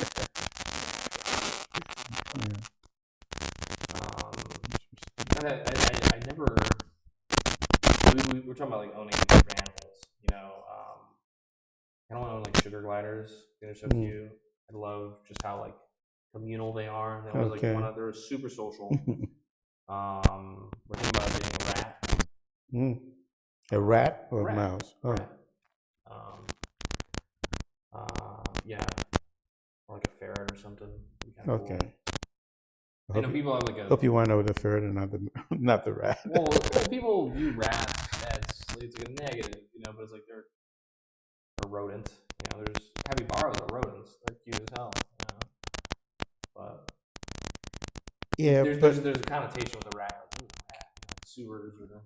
Well, disease. and carrier of weird diseases. So, but maybe if you raise it clean, maybe it doesn't have a disease. But I don't know. If Yeah, you I'm want trying to take getting that risk. bubonic plague and spreading fleas. Yeah. I just think rats are cool. But it takes, But pets, maybe it's because of my old age now, pets take up a lot of time. Because they're living things. If you want to treat them right and raise them right, it's like another person. Yeah. You have you only have a daughter, you said? What's that? You only have one kid? No, daughter and a son. Daughter and son. Yeah. My wife's pregnant with a girl right now. Oh. But So you have a boy. Okay. I was like, we need to have 8 more. 8 more. You want to keep up with it? Well, we need to go full Catholic, you know. Just have Irish twins. Yeah, when I first met my wife, I said we would have 6 because there were 6 of us. And she said, "Well, you better go look for another wife." She said, "No, 6 children with me." Time to get warm, dude. Get it going. What do your kids do? Daughter's in France. She works for a pharmaceutical company. Does communications for them. Son's still in Richmond. He works for ADP. He's one of their systems analysts. So spread all over the place. Yeah. Well, now you're moving to France, right? I don't know much about your situation, but like, so you'd be closer to your daughter, I'm sure. So, daughter and wife are there. Yeah, but I see them regularly even when I'm out here through my travels. Yeah. Well, I mean, it'll be different. See what's going on in France. Yeah, I mean, they're kind of known for protesting. Every 2 weeks, there's a new stuff coming. They're going after someone. I was just talking to someone a couple of days ago, and said, I'm surprised Macron has lasted this long. I know. They're always after him. Yeah. And he's still, weathers the storm. I remember when it was him and Le Pen, however you want to say it, when she ran against him in 2017. That was a big one. So people that were like, when Trump got elected in 2016, people were like this whole big wave of like right wing government, like, oh, we're gonna have like there's Brexit. Well, it started. I mean, you look at Europe now, Hungary, and even Germany, even here. Yeah. RDP or AFD. Alternate Front for Switzerland. It's like it's funny, like being in Germany and talking to Germans and stuff. Like I'm not German. I don't really hear Germans do in terms of like their own politics, or whatever. But immigration, I do view differently depending on the country. Like I think America and like Canada are like unique in that there is no ethnic history. to the country. That there's no shared racial background, like history. It's like with Germany, there you could say there's like a Germanic culture. Oh yeah, yeah. That is like ever changing, but there is like a tied historical past. I mean there is, yeah. Like I can do the argument like, okay, like I don't hold those beliefs, but I can see how somebody would, like wanting to hold on to some sort of cultural history and like maybe preserving that, maybe even racially. Whereas like in America, it doesn't make sense to me. So like in America, I'm like, everybody's come from everywhere. Yeah, I'm like, fuck it, dude. Like, you've never been here, yeah. with America, like I think you like started out, other than the natives. Yeah, everybody else came from somewhere. Well, they fucking lost, dude. Natives are the only one who can claim anything, but okay. Yeah, dude. Again, it's a guy with the louder voice. No place for second place. Yeah. Yeah. They're a circle. They're not in it. Now they are. No, but like I feel like I'm very much like in America. Like you're not a criminal. All right, come on. You know, like I'm very much like very pro immigration. I think, like I said, like as long as people aren't criminals, dude. I think that's what makes that's part of America's culture, is like being like that there isn't a culture, like a homogenous culture. I hate when people say that, like we want to bring people that have American values.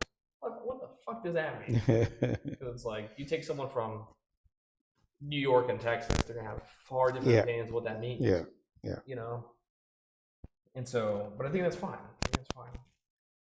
And it's funny because like people, it's crazy that in my lifetime, especially now, seeing a shift in different racial demographics. This has happened in the past. You know, you had with the Irish, the Italians.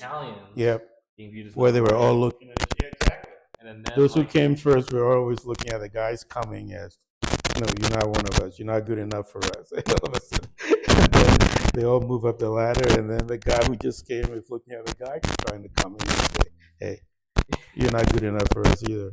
This guy, Ed Kaczynski. Yeah, it's a new setup. I decided to go upstairs so when I'm on my computer, I can be with the family.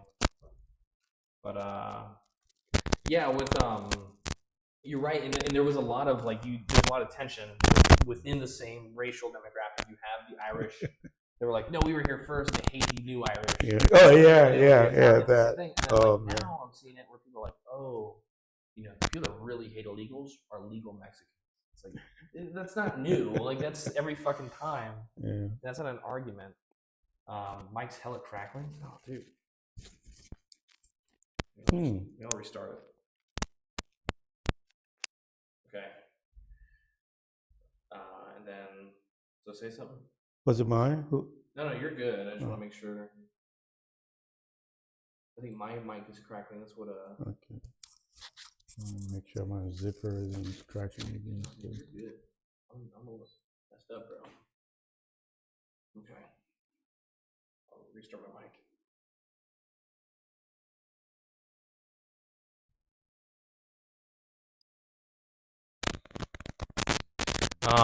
How's this sound now, Ed Kaczynski? Is it still crackling? It seems to be gone now. Okay, good.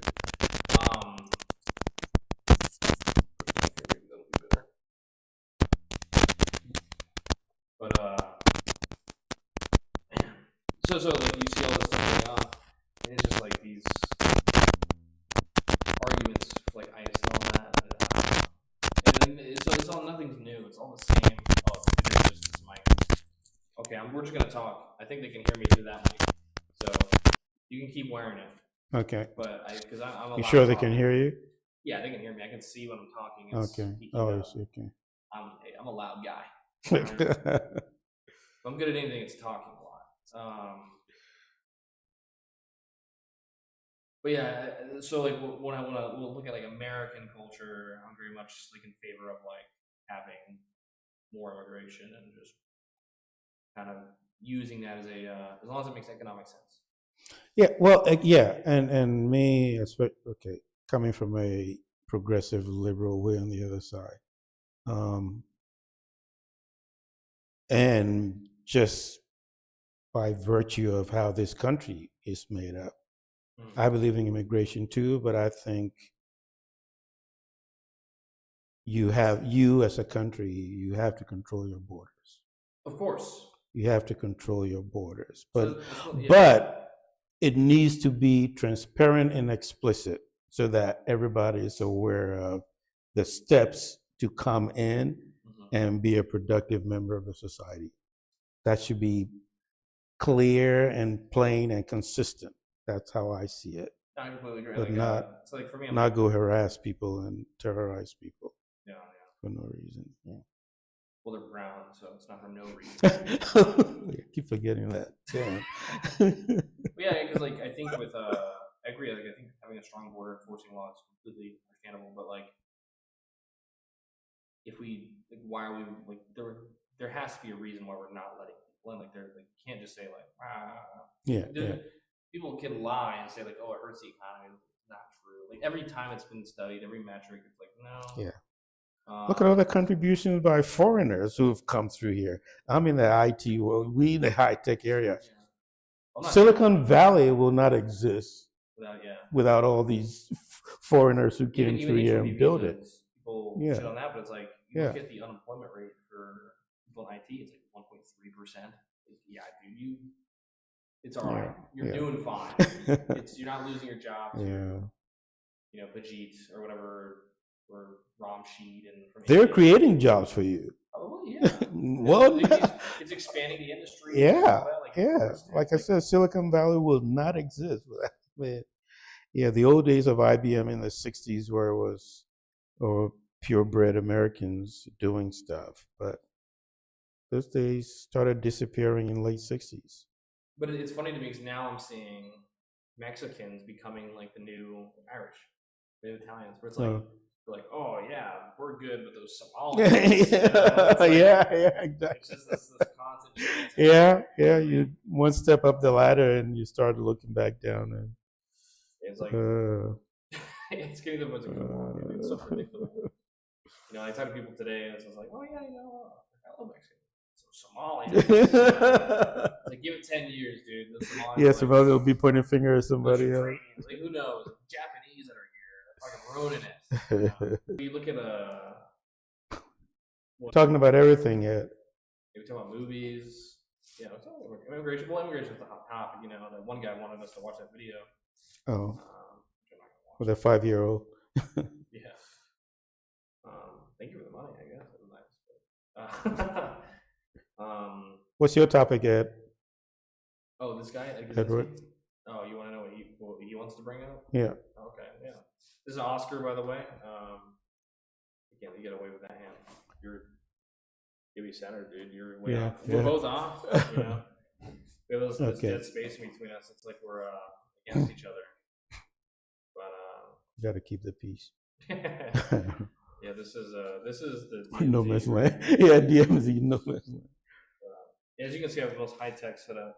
It's foldable and all these little lawn chairs. Like I don't know. I like the convenience of just being able to pick everything up and move. Yeah. So this is all fine for me. Yeah. I know people that come with like, this is what you fucking like this. I didn't know what to expect. I mean, I didn't know that. Deep shit. Ask him. He'll say, what? Oh, he's being weird. I don't know this guy. He'll say what? About what? He needs to expand on that. Now, there's a couple people that pop in here that follow the channel. Okay. As it gets later and people start getting up work in the U.S. Okay. But with there's one guy. He's like this is interesting. He's like a big time. Oh, why'd you get into tech? Oh, so your buddy in goes college. back to my yeah. Your buddy in college got into it. Yeah. Had a close friend, a childhood friend. This is when like the abacus was the most advanced thing, right? Or? No, the pre-abacus. The pre-abacus. Yeah. No, and yeah, exactly. Fingers and toes. How fast you could count those. Yeah, like I said, Robert was doing math and computer science, and I started flipping through his books and got hooked on computer science. So that's how I got into it. Did you ever play D&D? No, I was never. Other than Flight Simulator, I was never a big game. I didn't get into computer games a lot. Really? I mean, yeah, so many great games, man. I know. All my friends played it, but I just couldn't get into Dungeons and Dragons, or any of the other big games. I have friends today who play hours and hours. Oh yeah, I said, wait, you every guys are. weekend I play. I had people from the neighborhood come over and Oh game man. yeah. I had Victor come over once. Oh yeah. Twice yeah. actually. Oh okay. Victor had a good time. Yeah. Really Yeah, good. it's surprising that the old guys are still playing this thing. Oh, it's a great game. I love Yeah. D&D. Yeah. Damn. Yeah, Victor plays this weekend. Quavius is going to join. Okay. A few people from work are in Yeah. Atlanta, Yeah. So I've heard Aquarius and Michael talking about games a few times. Michael but, plays in it. Yeah. But Michael's special. Yeah. Michael's special. A book that gets you into tech, a book possessed by an evil curse. What? You're saying the book? Oh, my friends know, yeah. The original satanic. Exactly. Yeah. Yeah. Get into some rites and what's the word I'm looking for? Necromancy. Yeah. Speaking with the dead. The dead. Yeah. Yeah. No. It's funny, like just knowing. It's like I've known Victor for a few years now. I never knew he was a Trekkie. Oh. Big into Star Trek. Oh, okay. I never knew that. And I was like, damn, it makes so much sense. Yeah. I'm a big fan of the Next Generation. Like, sure, of course you are. Oh, the Next Generation. Ooh. Oh, you're not a big fan of Picard? The purists don't like that. Are you a purist? In a way, but I'm not a big Star Trek. I mean, yeah, I do Star Trek, but yeah, I always prefer the original. So what kind but you see my gray beard, so I grew up with a black and white version of Star Trek TV, right? Was it black and white? Yeah. Okay. I think it was. You're probably right. Actually, when I went back to watch it, it's all like in color. Oh yeah. They've colorized a lot of these things. Yeah. I tried watching it. I think it was black and white. Because what was that? Mid 60s? No. Early 70s, I think. Early? Was that? 70s, I think. Star Trek? Yeah. With Shatner? Yeah. The original Star Trek. My name is Kaczynski after all. Oh, wow. Okay, let's see. I'm curious, Star Trek, dude. I think late 60s. Star Trek. Original. Let's see here. Oh, yeah, 69, you're right. Yeah.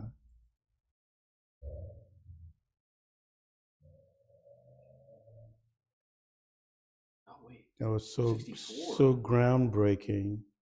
Yeah, 64. God, it's older than my dad.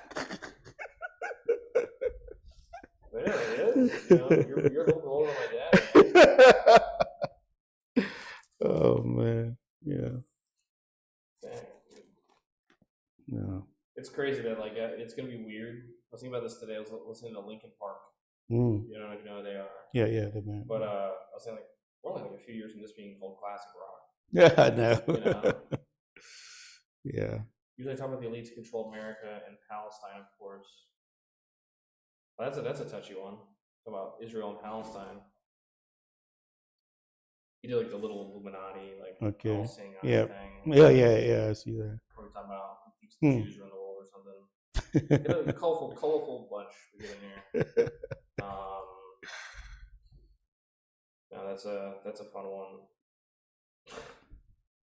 Yeah. You know, Kanye West, he went on a whole like anti-Semitic thing. Yeah. If only he waited like 6 months. I know he would be a regular guy with regular comment. Or people would even be ignoring him because his comment would be so mild compared to all the other comments and stuff going on. Yeah. If only he waited a little bit longer, you know. He wouldn't be nearly as hated. Oh man. It's crazy. The Israel stuff, you know, that's always a conversation that's always hard to like have. When it's like you talk about like Israel Palestine, or it's like people, I feel like if you feel very strongly about it, depending, like I feel like people feel the stronger you feel about it, the less you know. But I think the more you have, there's so much going on that it's like, dude, I don't know. Like at this point, I'm like, with Gaza specifically, I'm like, dude, come on. It's been so long, dude. Get out of there. You guys really But need the to reason try why I think people have mixed feelings about it a lot is because we conflate Israel and Jews.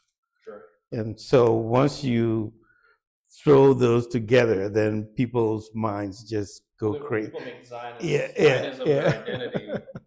yeah, yeah. But most people who are educated and informed on this subject, they look at Israel as Israel.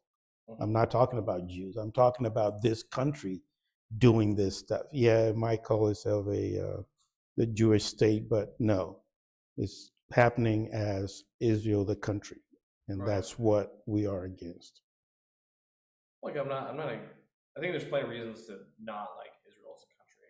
Yeah. But when it comes to Gaza, I think at first I'm like, okay, like it's a war. You know, things are bad.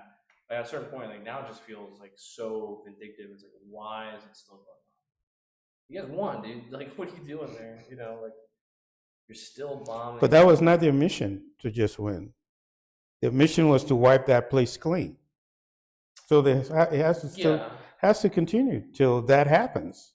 The whole place is clean. So everything's destroyed. There's like no buildings left. Yeah, no, there's still places with people. We have to go after them. Well, they're not bombing. They're not just trying to maximize death. They're just pushing it. What happened to southern Lebanon in the past couple of days? Yeah, but it's not Gaza. No, but it's that greater. You've heard the term Greater Israel, right? Okay, yeah. It's stretched from all that area, clean out West Bank and all that, all the way. West Bank, you're right. Yeah. West Bank, there's no defense for it. Yeah, all that. Yeah, West Bank is that's the mission. So the like, war it's isn't over. With Hezbollah out of Lebanon, it's like okay. Yeah, war isn't over. Right, but in terms of like, I mean, nobody is fighting them because no one has the ability or the resource to do it. So it's just, you can't call it a war. They're just bombing and blowing things up. What resistance are they facing? Tell me, when was the last time an Israeli soldier was killed? Well, they die all the time. There's soldiers that are dying there. You know, October 7th, 2023. Okay. Well, that was a big one. It was 1,200 people were killed. I'm talking since the war started. Yeah, I'm sure they've had some casualties, but it's. Oh yeah, they've had like from the the start reporter. Of the war, yeah, there's going to be like I wouldn't expect Israel to do nothing. Like, of course, I think the invasion of Gaza was justified. Now, see, so that's where you start your events. Other people start other people start stuff way before then. I understand that. You want to start it back in the 1800s, you do that too. Yeah. When the Ottoman Empire and the Jews came so the first time. So if you're saying, and again, I'll play devil's advocate here. If you're saying they were justified because of what happened in October, then what happened in October was justified because of what happened before. Yeah, that's why I'm asking you, where do you start? Well, I think at different points in history, you can say different parties are more justified than others. And passage of time is a factor. If we were to look at the 1920s up to 1947, I definitely can empathize more with the Palestinian cause. Being like, no,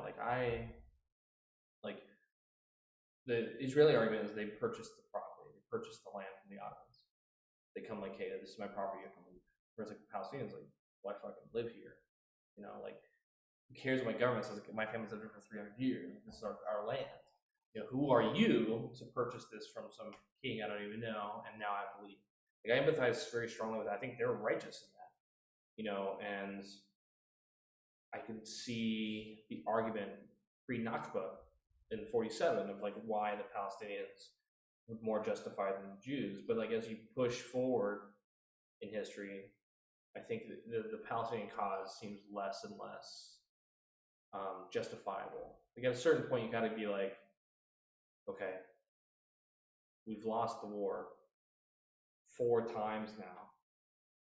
Maybe continuously attacking isn't going to get us any justification, any sort of like we're not gaining anything from this.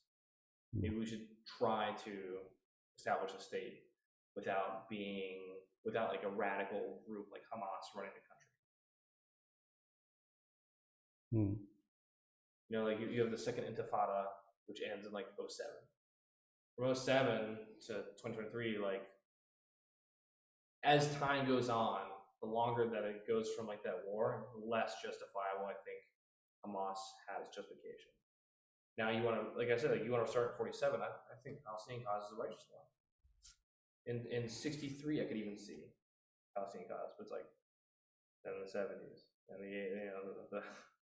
and all these wars keep happening. Like, okay, like at a certain point, like guys, we lost.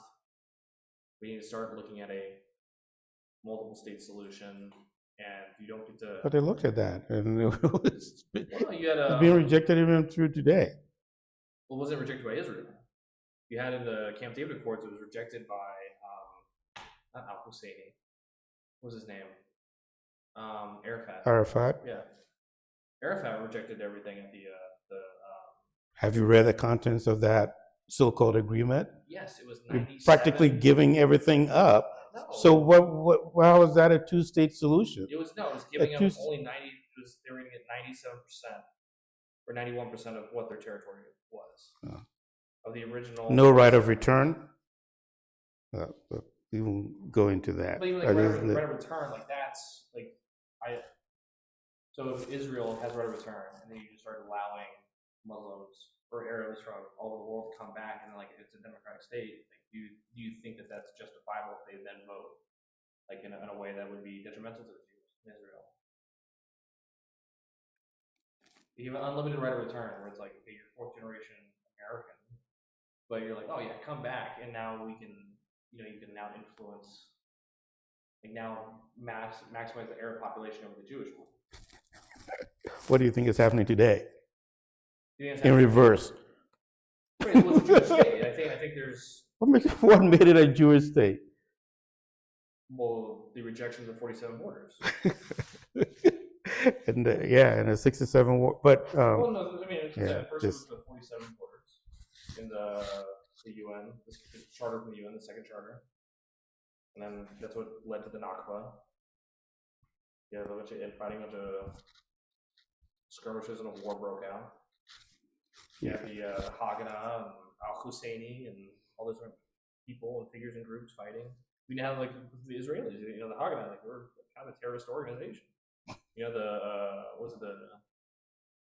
like bombed the British a few times. The British were even putting Jews in concentration camps, trying to limit the Jewish population in Palestine during that time in Cyprus.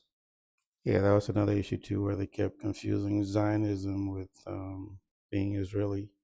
Like an ethnicity. Israel didn't purchase it. It was the Brits with the Balfour Declaration, and they expand the settlements. The Balfour Declaration. Balfour, where they just gave that to them. That's way after what I'm talking about. I'm talking about when the Ottoman Empire was still an organization. And they expanded the settlements. Yes, they did. But this was the start of that Balfour Agreement, was the start of major issues. You're talking about 18. Oh, yeah, right. Yeah.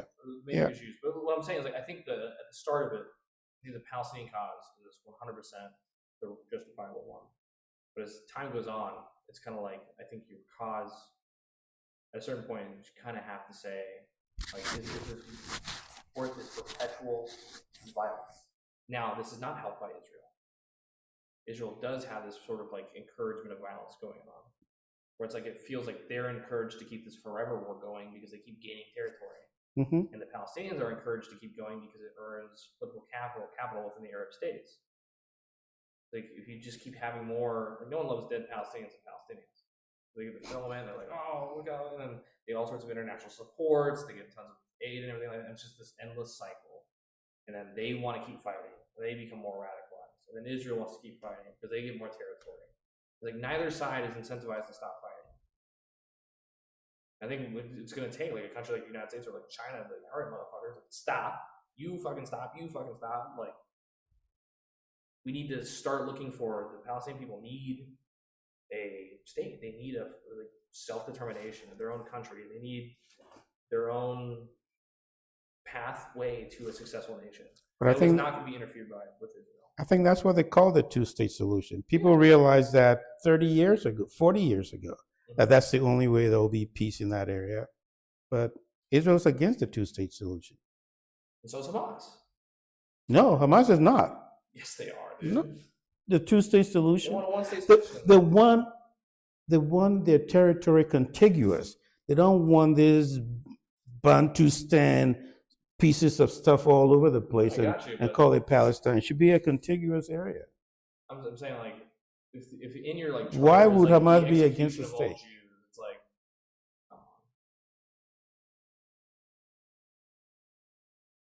what's the execution of all Jews? It's the Hamas charter. It's like part of their ethos as a government body.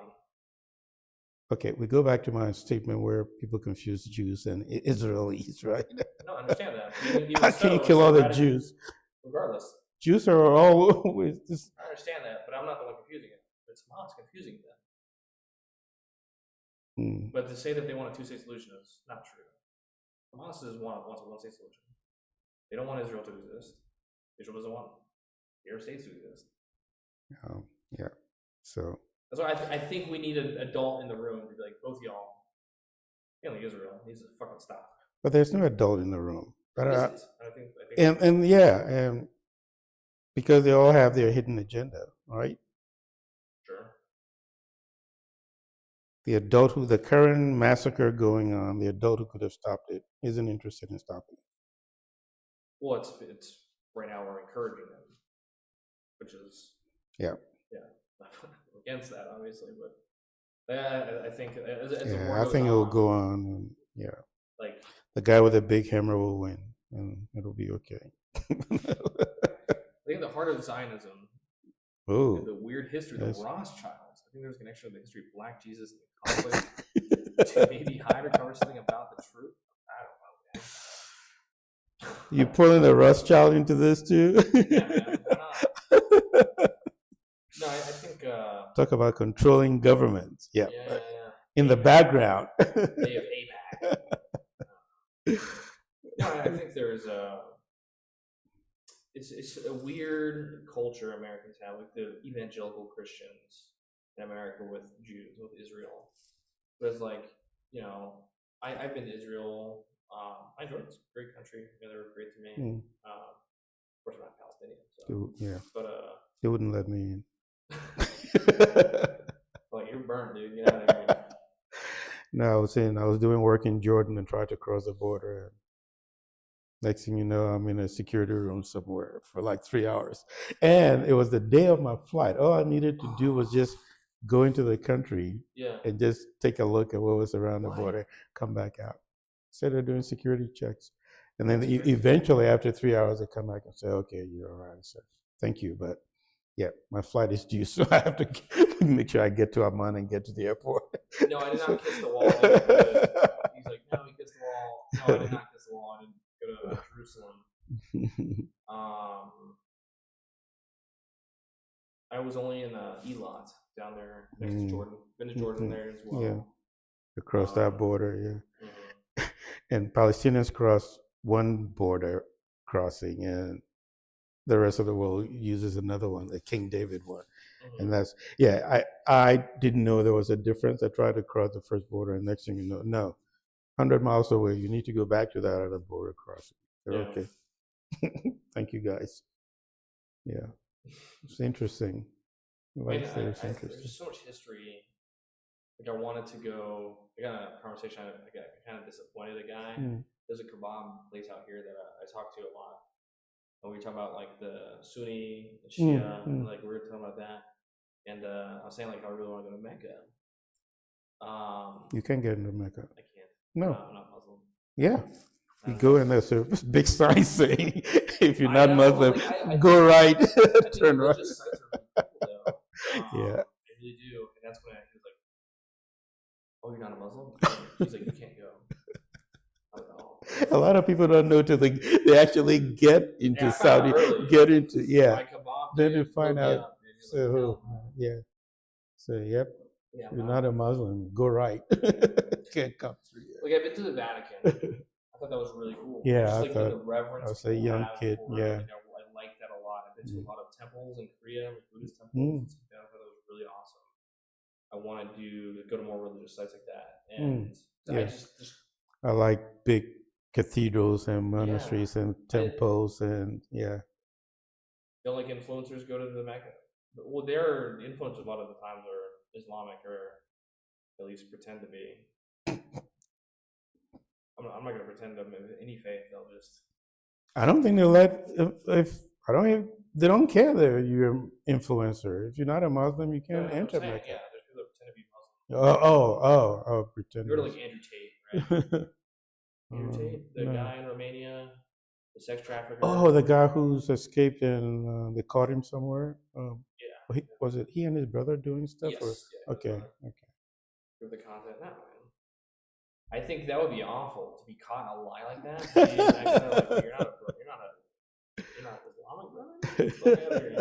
That'd be so embarrassing. Dude. Yeah, no. I feel so bad. That goes against what I would even want to go there for. I want to go there for the reverence. Exactly. Treat with disrespect. Yeah. You know, like a trip to the Vatican, for example. I mean, it's just wow. This is where all this history and tradition goes on. Yeah. So cool.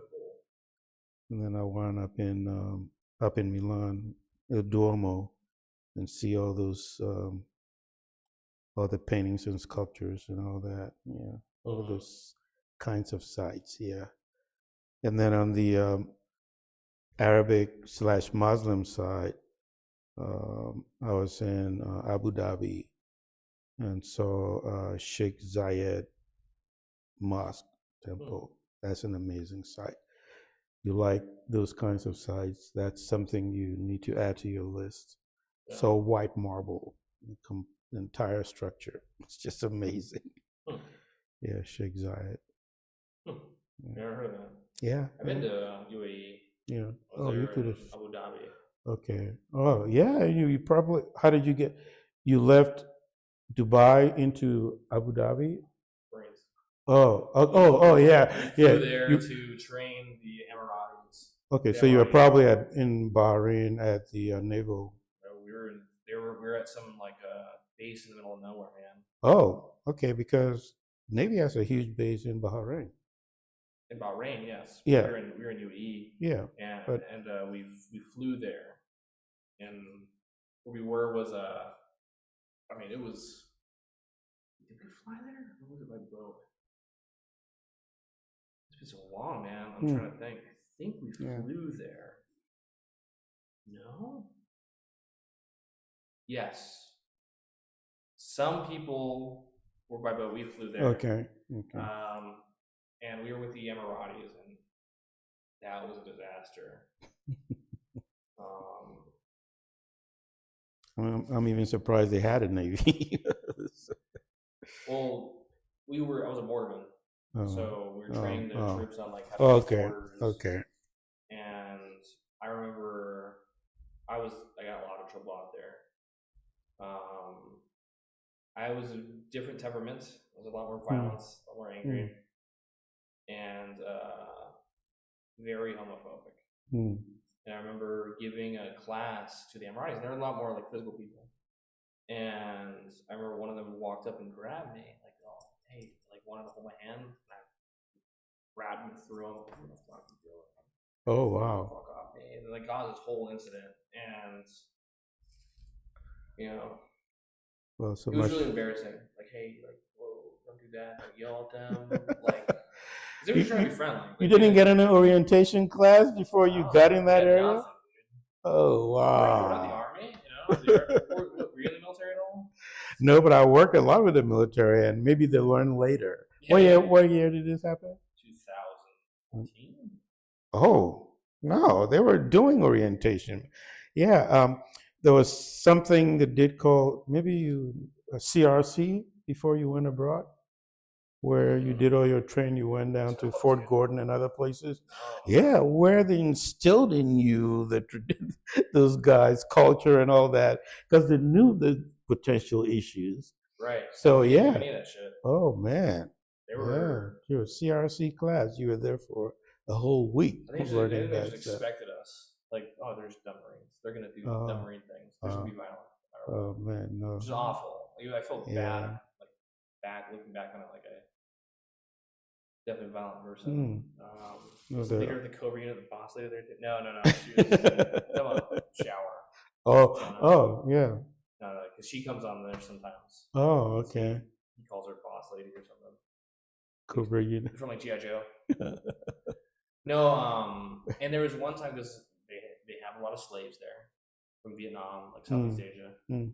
and at one point, I had to garter weapons and ammo, and I was all alone while like there was like a little base in the middle of the desert, and where people were going in there buying like sodas and snacks or whatever, getting some Wi-Fi, and I had to guard this stuff by myself, and there was a bunch of these slaves out there, and they just like saw me and started like yelling at me in Vietnamese. Like I didn't know what they were saying, and I started yelling at them back, and then one came up and I hit him with my rifle, and then I had my weapon like against his head, like screaming. I was gonna shoot him, and then eventually, that's the Emiratis came and took the slaves away. But I remember I was like, Wow. that was really bad. Yeah, you had some interesting events down I was there. by myself. I was like, Oh man. and I was just like, I was just so I was scared, you know. And, why are you guys fucking approaching me? Like, I don't want to shoot this dude, you know. But that was a lot for me. Yeah, I had a rough time anyway, dude. Yeah. And it really like that really messed me up, like the culture there and like just how okay with slavery they were. Like really kind of blew me away. It's like it wasn't something I expected when I went to another country in like But 2014. slaves, as in, Yes, they go to these countries like Southeast Asia. They yeah, find, hey, come work in UAE. We're rich, you know, yeah. and they take them there and they take their passports. Okay, And so they're okay. like, That's okay, that's what you meant. Yeah, no, that happens across the Middle East, though. I But know, yeah. But I didn't know that until I went there and saw a lot of yeah, them. but when you said slaves, I was thinking of something else. Yeah, they're. I mean, that's how the system is set up to bring in foreign workers.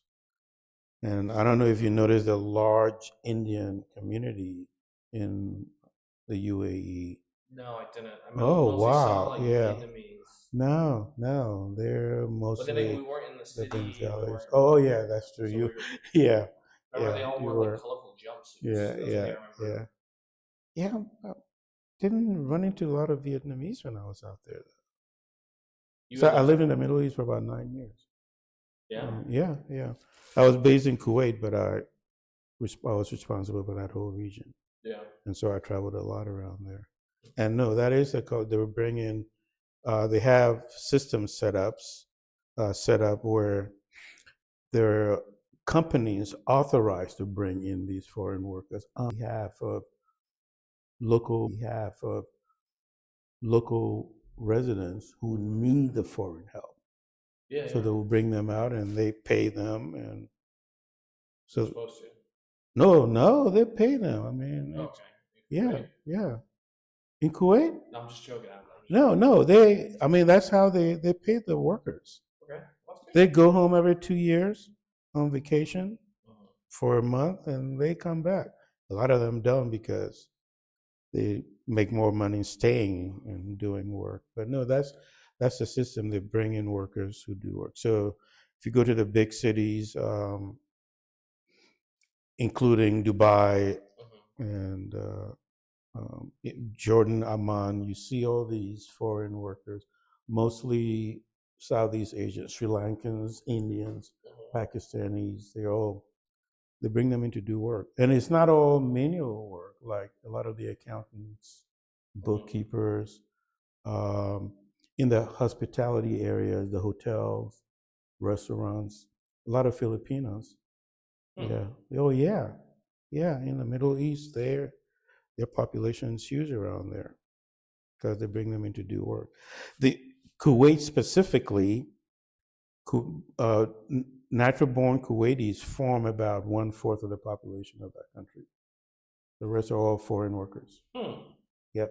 Probably a lot of those are Americans though too. Well, yeah, we have several bases in Kuwait and a lot of Americans, but yeah, no, the foreign workers, they come in and do all the construction, everything, Yeah. any segment you look at, and it's just foreign workers, Southeast Asians and from other parts of Asia. He says, now with guys like Peter Thiel, imagine what kind of stuff they got going on with the government and military. Yeah, what do they got going on with the military and government? Well, why do you think his buddy JD Vance. no, not JD. Well, he's a puppet. They're setting him up. Um, Elon Musk, when he came in and sucked out all the data across the federal agencies, what do you think was going to happen with that data? He brought in his people, yeah, cutting down costs and that. Yeah, they cost more money to run Doge than they did saving. Hmm. That's crazy, man. How that got me. Like I was pretty pissed off about that. Like they saved less than 1% of their goal. Yeah, Like you guys, all that because they trouble. hadn't thought this thing through. They were going on just passion and yeah, we have the government now. Let's do all the things we had in our Project 2025 without checking to see, without doing dry runs to see how they actually work. You go in and start getting rid of qualified people who've been running these systems for ages. What do you think will happen to the systems? I think that's what happened when you put out the early retirement thing. I think the people who didn't get rid of it was the good workers. Because the people that are lazy. I don't know if you know, I'm against Trump and Elon and everything they stand for. Oh, Well, I mean, and I haven't thought that far about them yet. So, well, when it comes to Doge and all that, like it was just like I feel like when you tell everybody like, "Hey, we'll let you early retire," people are gonna do that. People that like see the writing on the wall, say, "Fuck this." If you're a shitty worker, you're gonna sit. yeah. You're not gonna. If you got a government job, you're a shitty worker. You're not letting that go. You're gonna fucking dig deep. I mean, yeah, like all governments, I mean, and governments by their very nature, that's how they are. They're bloated Well, every because, organization, I think. yeah. So, but so there's fat to cut, but you have to plan it. You have to know. You can't go in there. The guys who are critical to operations, get rid of them simply because they're a number. That's Or if you don't like the numbers, yeah, like the yeah. Bureau of Labor Statistics. Oh yeah. I mean, that's yeah. How do you? Yeah. But anyway, yeah. But all that data is gone. All that data. Everybody's data now is owned by private corporations, not federal anymore. So we'll see it coming back soon. When we get cloned. And now with AI too, yeah. Now they can sift through all that thing easily. And AI's getting so good, man. I get tricked all the time. Dude, I saw there's two different videos. I showed one of my wife. I was like, "Look at this video." She's like, "Is that AI?" And I had to watch like 3 times. Like, still can't tell. I think it is AI. It was like one of those like, damn. It was really because it was like a shooting and a car crash, like really far away. Oh, it was okay. like so it wasn't close enough to see the detail. It was enough to like add like okay. But it's like you start paying attention to little things. Like there's a Burger King, then there's a McDonald's sign pointing at the Burger King. It's like okay, I think this is AI. Okay. Then there was another one of like a guy getting shot. It looked like a body cam. The guy getting shot. It looked realistic. I'm like, oh my god! But it was like people in the comments like, yeah. Like, watch it again. Pay attention to the audio. And I was like, okay, nothing doesn't match up. Like this is probably fake. Yeah. Oscar, do you mind to ask what language do you speak besides English? I speak a little bit of a few different languages. A little Italian, a little French, and a little bit of 3 West African languages. What does that sound like? They're all different Yeah, I mean, like, from each other. Yeah. So is the grammar the same, or like in terms of like you In terms of okay. How are you? Oh yeah, exactly. Yeah.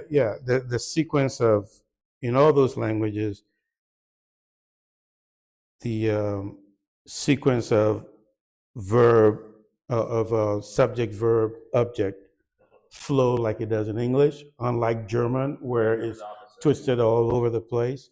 So yeah, they go. Well, German, the verbs at the end. Yeah, exactly, and so those languages are similar to English that way. Howdy, howdy. What's up, Clockwork Orange? Clockwork Orange. You seen that movie Clockwork Orange? Yeah, okay. yeah. There's another Kubrick film. Yeah, okay, yeah. Yeah. Kubrick's great. Old, old stuff too. I saw it recently again, like maybe 7 years or so ago. Well, that's all those oldies I need to go back and go watch. Yeah. Clockwork Orange. Any fun subjects? We talked about immigration, Israel, Palestine. That's a fun one. We talked about Peter Thiel. Space travel. Moon landing. Moon landing being fixed. MLK being assassinated. There's a lot of conspiracy theories that it's a great philosophical movie, Clockwork Orange. I've actually never watched the whole movie. Yeah, I've done it about twice. You just said it's a great movie. I've only seen it twice. That's fair. There's certain movies that are fantastic. I've only seen once or twice. Hey, what's going on? West Africa. That's the Sahel region. The Sahel forms part of that. The Sahel is the region near the Sahara Desert, but West Africa extends all the way down to the Gulf of Guinea, the Atlantic Ocean, the coastal area, where you have, starting from that corner, you have Cameroon, Nigeria, Benin, what's next to Benin? Togo, Ghana, those countries on the coast. Sahel is further up north, where Mali, Niger, all part of the desert area. That's what that is. Yeah. The movie is philosophical because if a man can do evil, does that mean that he is not evil? Ending of the movie proves he just hides it more? Okay. I guess I've never seen the movie. I get the gist where it's like they try to brainwash him where he doesn't want to do evil things. Yeah. At the end, he's still kind of like, yeah, it's awesome. Right. Yeah, including the islands like Sao Tome. Oh, Sao Tome. Yeah. Like Principe. Yeah, well, Sao Tome and Principe, they're actually pure west. They're down in the coast. They're, like you said, they're islands. Yeah. This guy is Abdurrahman Intifada. What's your opinion on Palestine? I missed that by like 30 minutes. For Palestine, I think the West Bank Palestinians, I think, are the biggest victims in the whole thing, and I think the Gazan Palestinians, I think they need security to be able to have self-determination as a nation, free of influence. But also, I agree. With that being said, I would want them to also avoid radical groups. Yeah. Not fall victim to groups like Hamas And I agree. They would. I mean, they're in no condition now to be self-sustaining. They'd need some international group to continue to support them. Right. They're not set up. I've been following Ibrahim Traore. Who's that? Burkina Faso. He's a young, I think he was a colonel who toppled the former government about 2 years ago, and he's been running that place and turning it into. He's been doing all kinds of amazing things. Really? So yeah, we're not exporting any natural resource raw. We'll develop it here internally, and Ibrahim's been doing some good work. Do you think it's radical to want to fight against people who colonized you? I would say, depending on how long ago they colonized you, yes and no. Wouldn't you want the same thing considering there is no one out there helping you? Well, I think with the Palestinians, they do have outside organizations helping them, also other countries that do help them and have encouraged them, specifically in Gaza, with like Egypt and Iran, encouraging them to continue while also preventing them from leaving. That's weird to me. Like Egypt has a wall. Well, because, and I think Egypt's main reason for, especially during this current war, was that if we let them out, they would never be let back in. But who to prevent them from going back in? Israel. How will prevent Egypt from letting them back into Gaza? Well, because Israel controls the border. What's the Egyptian border?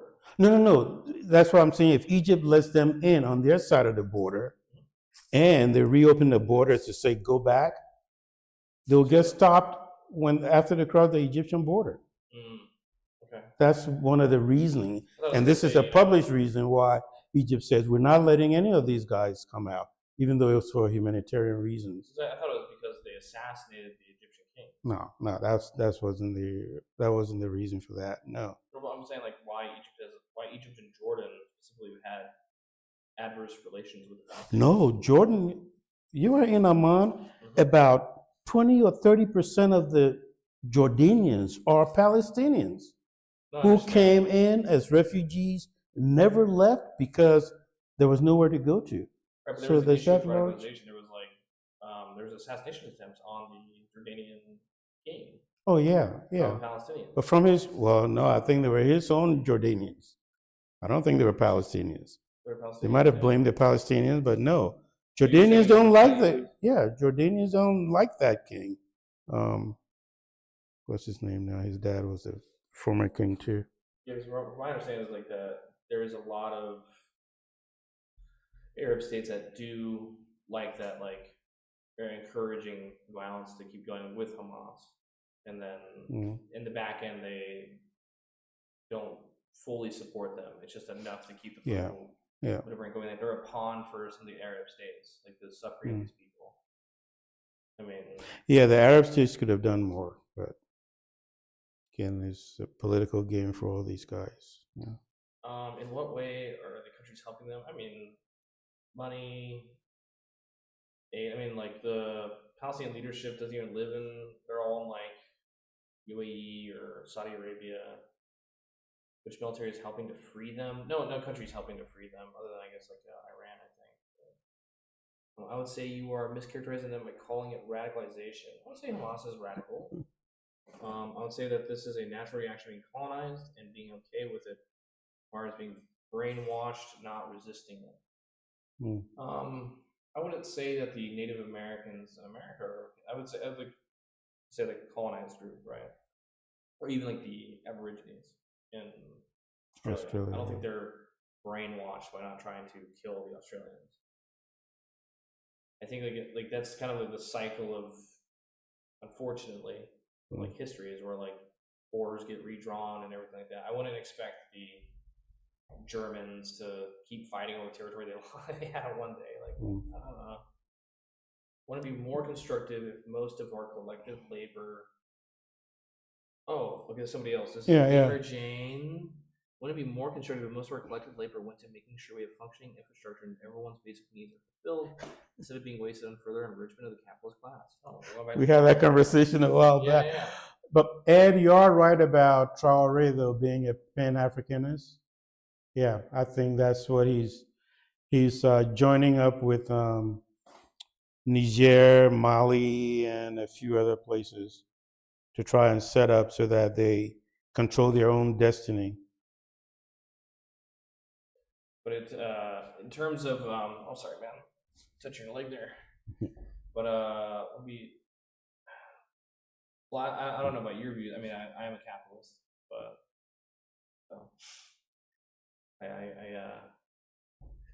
for example, your friend is black and older than you.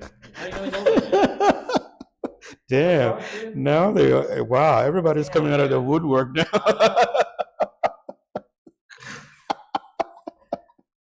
In the days of slavery, I would say the ones who resisted were normal, while the Uncle Tom types who were okay with help from the slave holders were brainwashed by their oppressors. Yeah, I agree. I think that's a fair point. Yeah, and in the black world, we had the house. The house ends and the field ends. So yeah, I mean, if you're benefiting from that system, you don't fight the system, right? I just want to say, I think it's understandable, perfectly, even like justifiable. I would say the Palestinians, even it's everything's understandable. Like I don't think it happened in a vacuum where it's like the Palestinians one day they're like, let's become just evil and be Hamas. Like I don't think that happened. Like of course it's a product of historical events. Like everything's interconnected, you know. But and it's even like relatable and like empathetic or sympathetic, whatever the term is. The same way that like the Nat Turner Rebellion or even the Haitian Rebellion against the French, you're like, of course, dude. Like no one can blame the slaves for rising up, and that goes back to time immemorial. The Spartacus, slaves rising up against their oppressors, and it's like, well, no one can blame us for rising up against the English either, right? Right. Yeah, we can look at that. So of course, like I think that I don't pass any judgment on the Palestinian people. I think what's important is like the way forward. I think the way forward is like the goal should be to stop Israel in their military campaign in Gaza, while also providing the resources and the self-determination for Gaza and the West Bank. West Bank is so, like, to me, that's the biggest victims of this whole thing, the West Bank. It's like the settlement shit, like that shit pisses me off. Like because people will always be able to justify it endlessly of like terrorism. Like, oh, we're being attacked, therefore we have to invade. But it's like the last rocket attack that came from the West Bank was 2007. So it's like, dude, what are you fighting there for? It's almost 20 years ago, and you're still doing this whole settlement bullshit, But anyway, I missed this stuff's going all over the place now. The same thing counts for Palestine. The one who want to stop Israel and take back their land are normal. I'd say they're normal, sure. While the other ones who are okay with Jewish settlements or even joining the IDF and stuff like that, put on social media, I'm a Muslim, I'm an IDF, brainwashed and radicalized.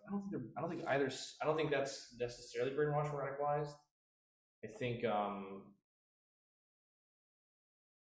I don't know. I don't want to take that determination away from self-determination from that as well. Like I think if you were a what? No, I'm liking at Ed's comment. He says, I'm not being honest in my comments because somebody at work might might be watching this stream. Oh, wait. So, Oscar, people oh, yeah. Yes, you caught us. Yes, Ed. I have to go to work on Monday, so no.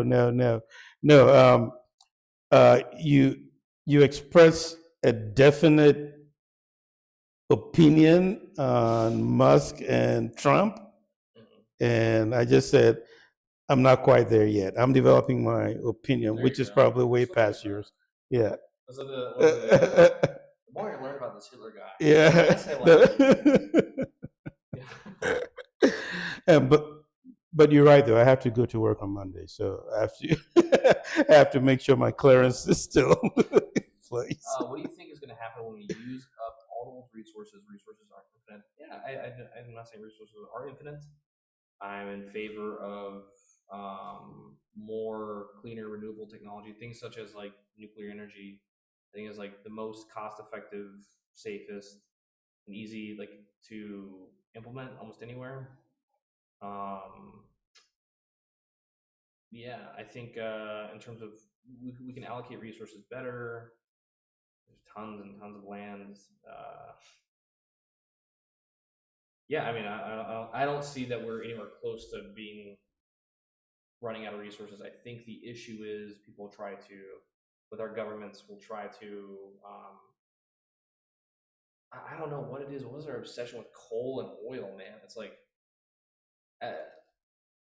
something like saying like the electric cars is like a political thing. Yeah, like it doesn't make sense. Like, well, fucking, yeah, people have such strong like, well, fucking electric car. Who cares? It's like a car, If it's powered by electricity and it's cleaner, maybe from a more centralized power hub or something like a nuclear energy plant or something like that. Like, oh, why not?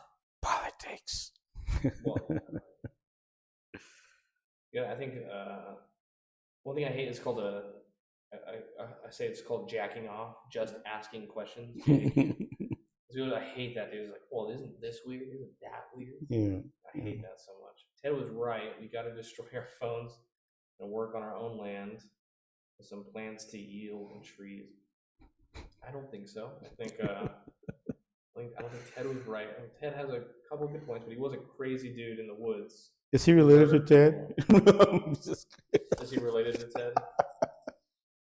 Just slightly different spelling.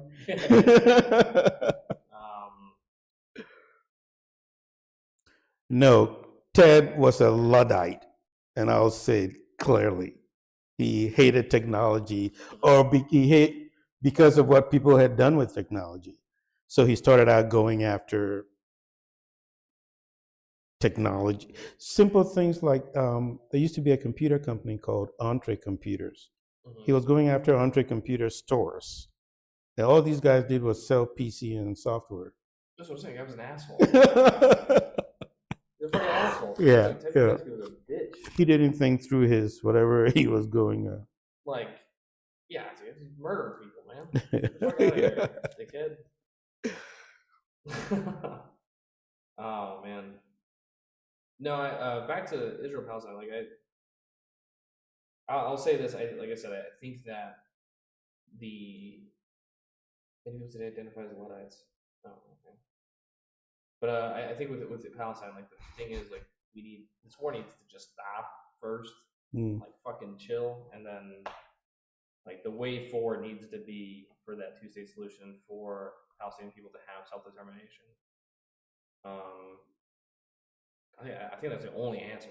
Yeah, no, it really is. You're not keep them separate and protected. Put a buffer zone between the two states and control it seriously. You know what I think would get like so much condemnation is like Israel's actions in Syria now. You know, you have like yeah. At first, because like after Bashar al-Assad fled to Russia.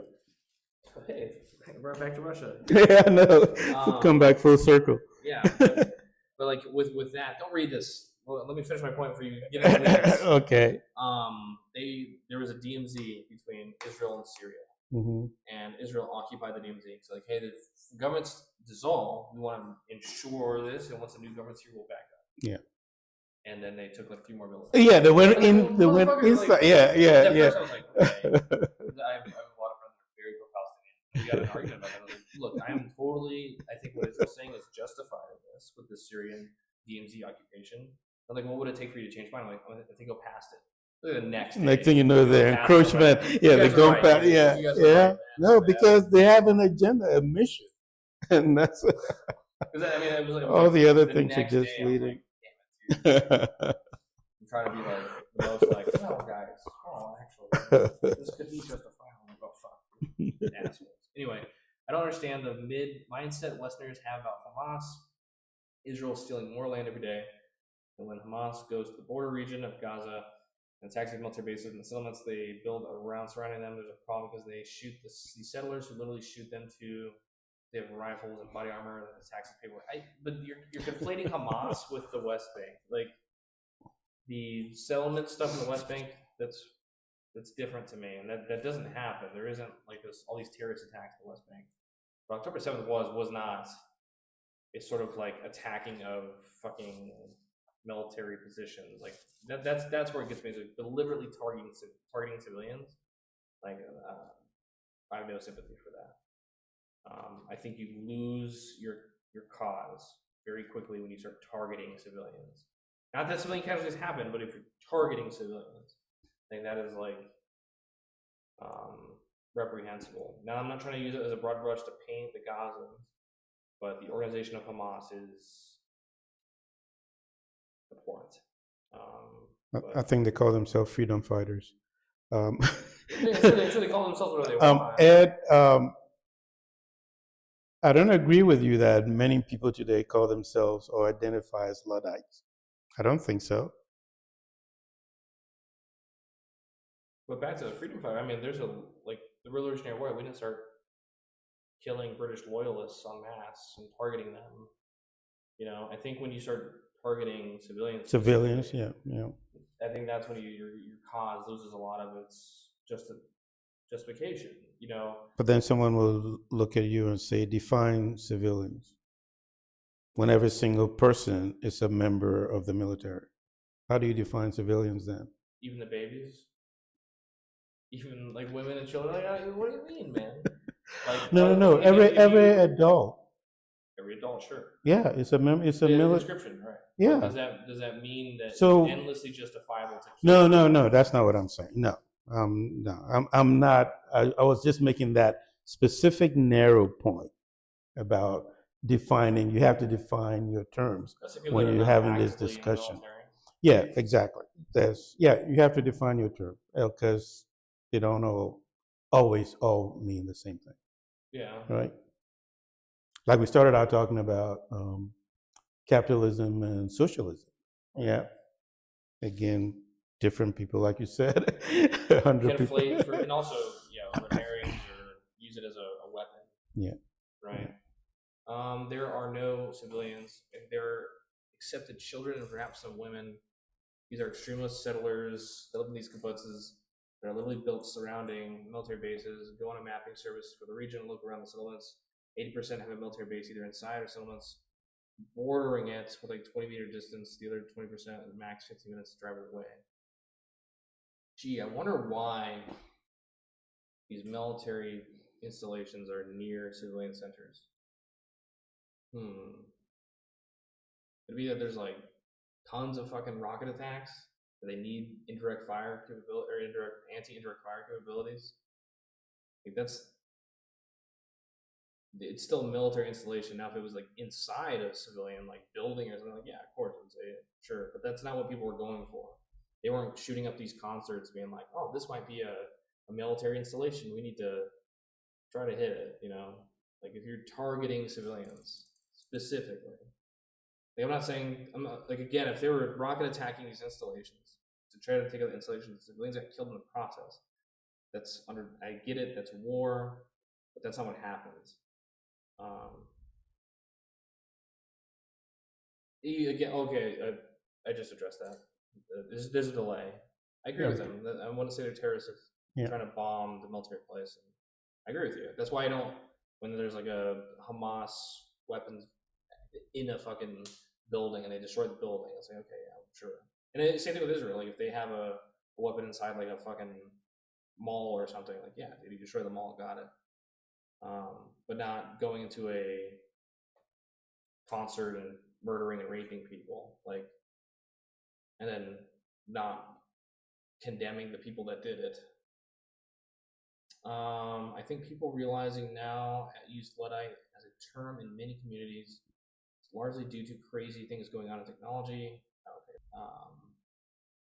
Well, I agree. We need to do work with technology, but yeah, I mean,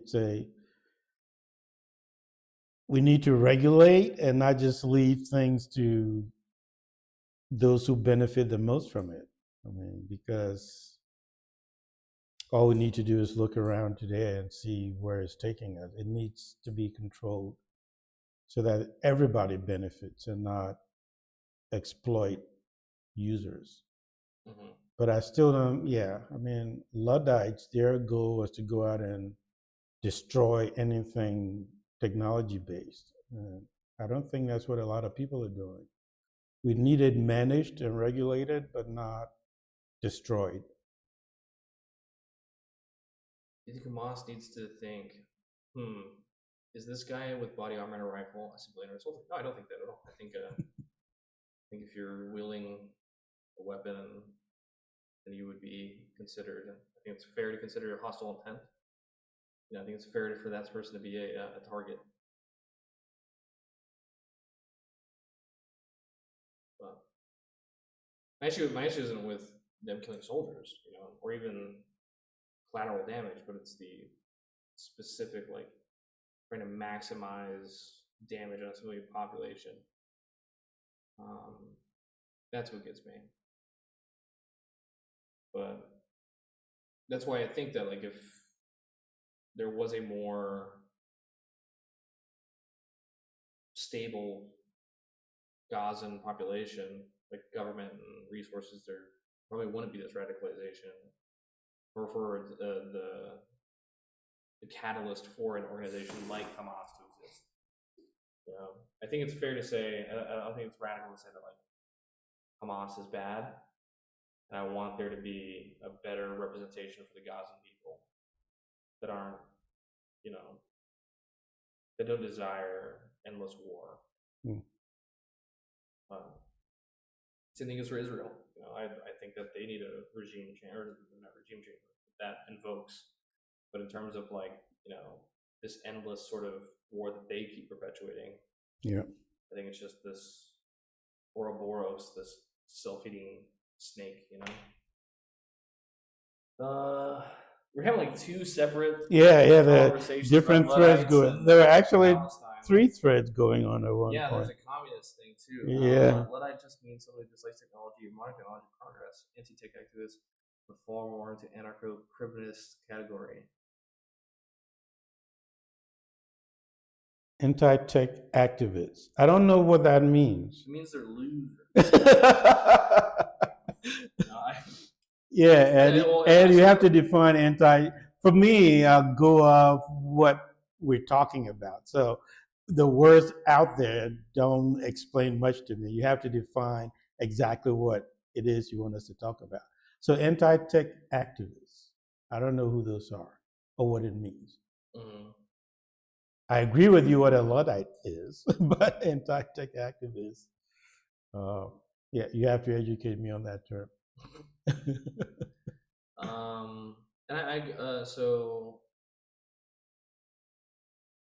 let's call you Abdurrahman. So Abdurrah. I don't want to get a long name, bro. No, I would say, yeah, I don't see anything. That's not what I'm talking about. When you say like if there's a guy that, he bravely fired his weapon, while jumping out of his tank. That's not what I'm talking about, man. Like, I think you know what I'm talking about. When you see the videos of people like running through these concerts, mowing people down, the people on their fucking gliders and shit, just shooting into crowds of people. Like, yeah, that's what I'm talking about. Like that action. I think that's okay to say. Like, an organization that like is proud of that is not one I like. Now, if they want to be like, no, those Hamas dudes were awful, or people part of the Muslim Brotherhood or whatever that were like running in there with Hamas, like, yeah, that's, if we can agree, like, that's awful. I think that's a good starting point. Like, rape and murder is bad. It's pretty brave for me to say that. But again, like, I don't care about people.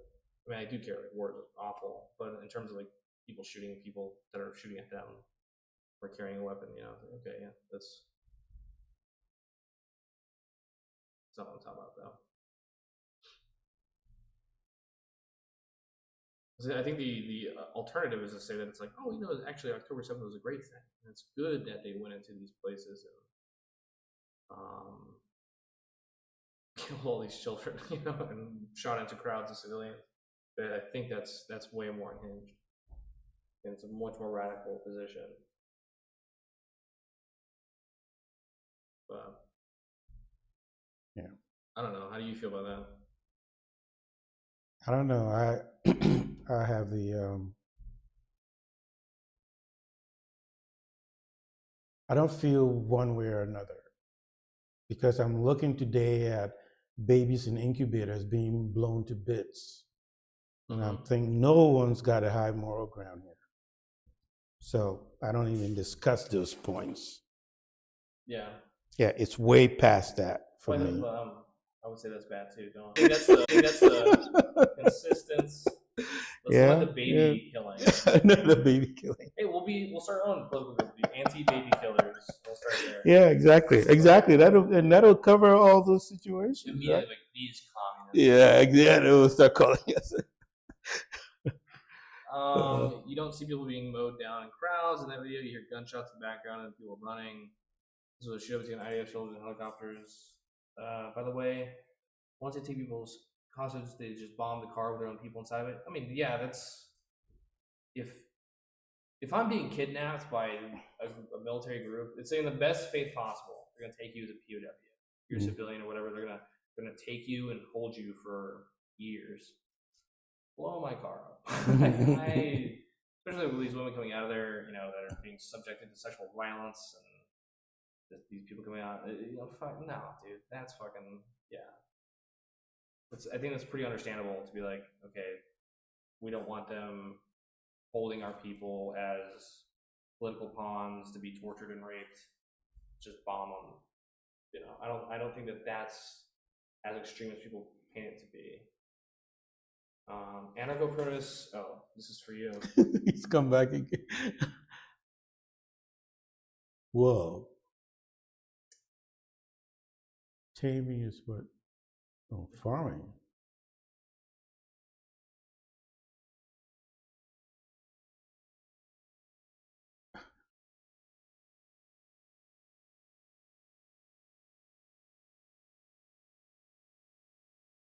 Uh, Ed, I don't think we'll go back to farming only. What is it? Sustenance farming. Yeah. Subsistence. Subsistence. Yeah, because we know better. Yeah, we know better. It takes more than just, we need farming, but we need that to work hand in hand with the advancements we've made in technology, but not allow technology to completely overpower us. We need that balance. And I think the balance is what we need to fight for, not do a complete 180 degree and head back to the caves and just farm. No. And I gave you a good example of why we can't go back to farming as it was. I commute around here a lot for work, and I see all these large German farms managed by single farmers, individual German farmers. And how do they do that? With technology. They've got the tractors, they've got drones, they've got all these things that are helping to support managing the farm. So, yeah, I think we need to balance. We need a middle ground to balance those two things and just not allow technology to because technology can easily do that. It's a tool. Yeah. You know, One way or another, yeah. You know, well, Yeah. we're going on for 3 hours now. It's 3? It's been on for 3 hours, man. Oh, wow. Time flies. Yeah, well, the Fun Guys came on just recently. He's just explaining the terms. Okay. Yeah, he's not a. If he was an anarcho-primitivist, he wouldn't be on here. He wouldn't be typing you. Or maybe he's doing the whole JFK thing and using the evil to fight against. Oh, yeah. So that's what he's doing. Reverse psychology. We don't know about. Don't you think it's unfair that the list of 1,109 victims, quote unquote, of October 7th, 1/3 of them were armed settlers, 373 were active IDF soldiers, and a bunch of them died because the IDF bombed the place where they were being taken hostage? I think it would be unfair to categorize. I think there should be a separate category for the IDF soldiers. Like, this is the ununiformed combatants, or ununiformed, this is civilians that were killed. Here's the IDF that were killed. I think that would be. I think that would be a better categorization.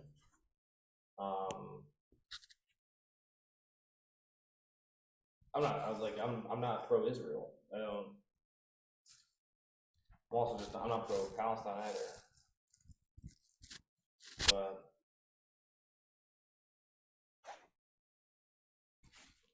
by the way, Ed, I do agree with you. I have to go to work on Monday.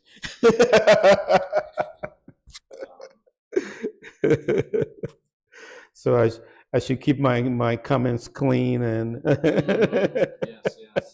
middle of the road. I don't think I'm being honest. I don't think I'm sugarcoating anything. No. We're having a conversation here. So I think it's, there's a lot of great points of contention with October 7th and before and after, like this whole region, last 150 years. I think there's a lot of great history and great conversations that need to be had. Why not a separate category for the armed soldiers? That's what I said. Yeah. Is Hamas or maybe his somehow comment go is figure out if a guy shooting at them is IDF or an innocent guy fighting them?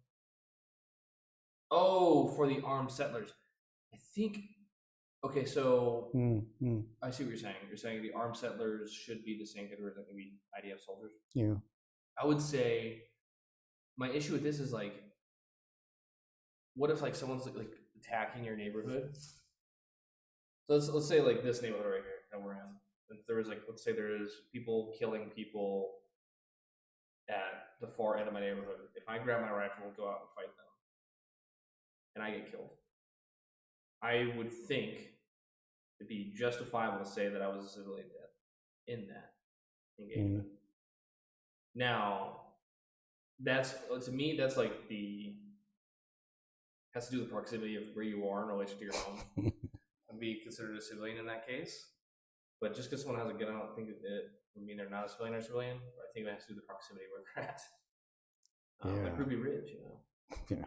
So I actually, I'll say, also, do you also acknowledge that since we don't even see Hamas soldiers in the video at this music festival, it is unfair to just believe the Israeli state narrative? It's very likely this was just a combination result of a shootout between Hamas and IDF, a bunch of bombings from these cars.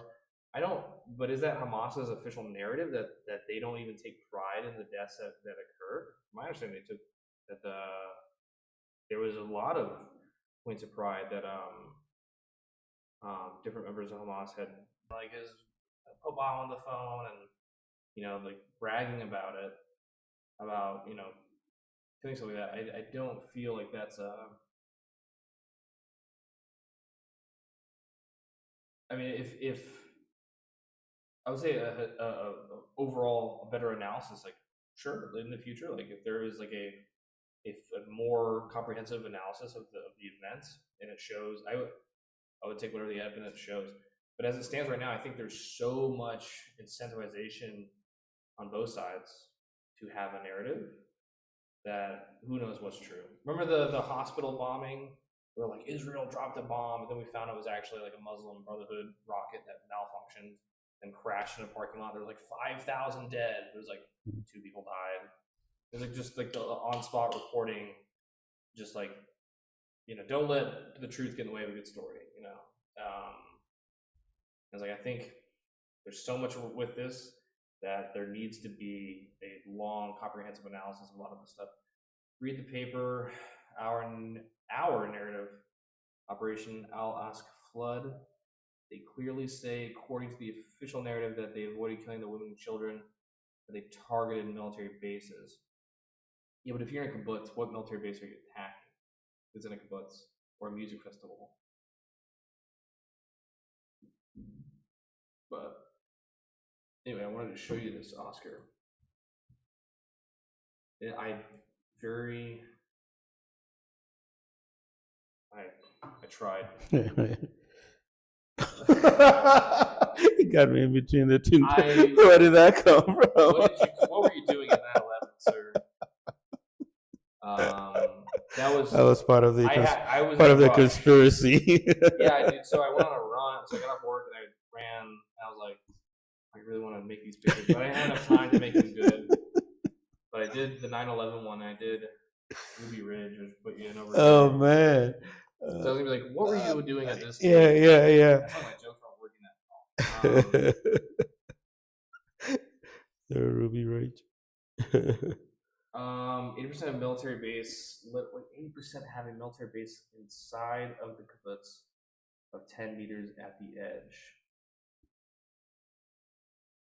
Well, let's say if 10 meters at the edge. Well, if there's a military base that's right there, then that's what they're attacking. And people ran out, sure.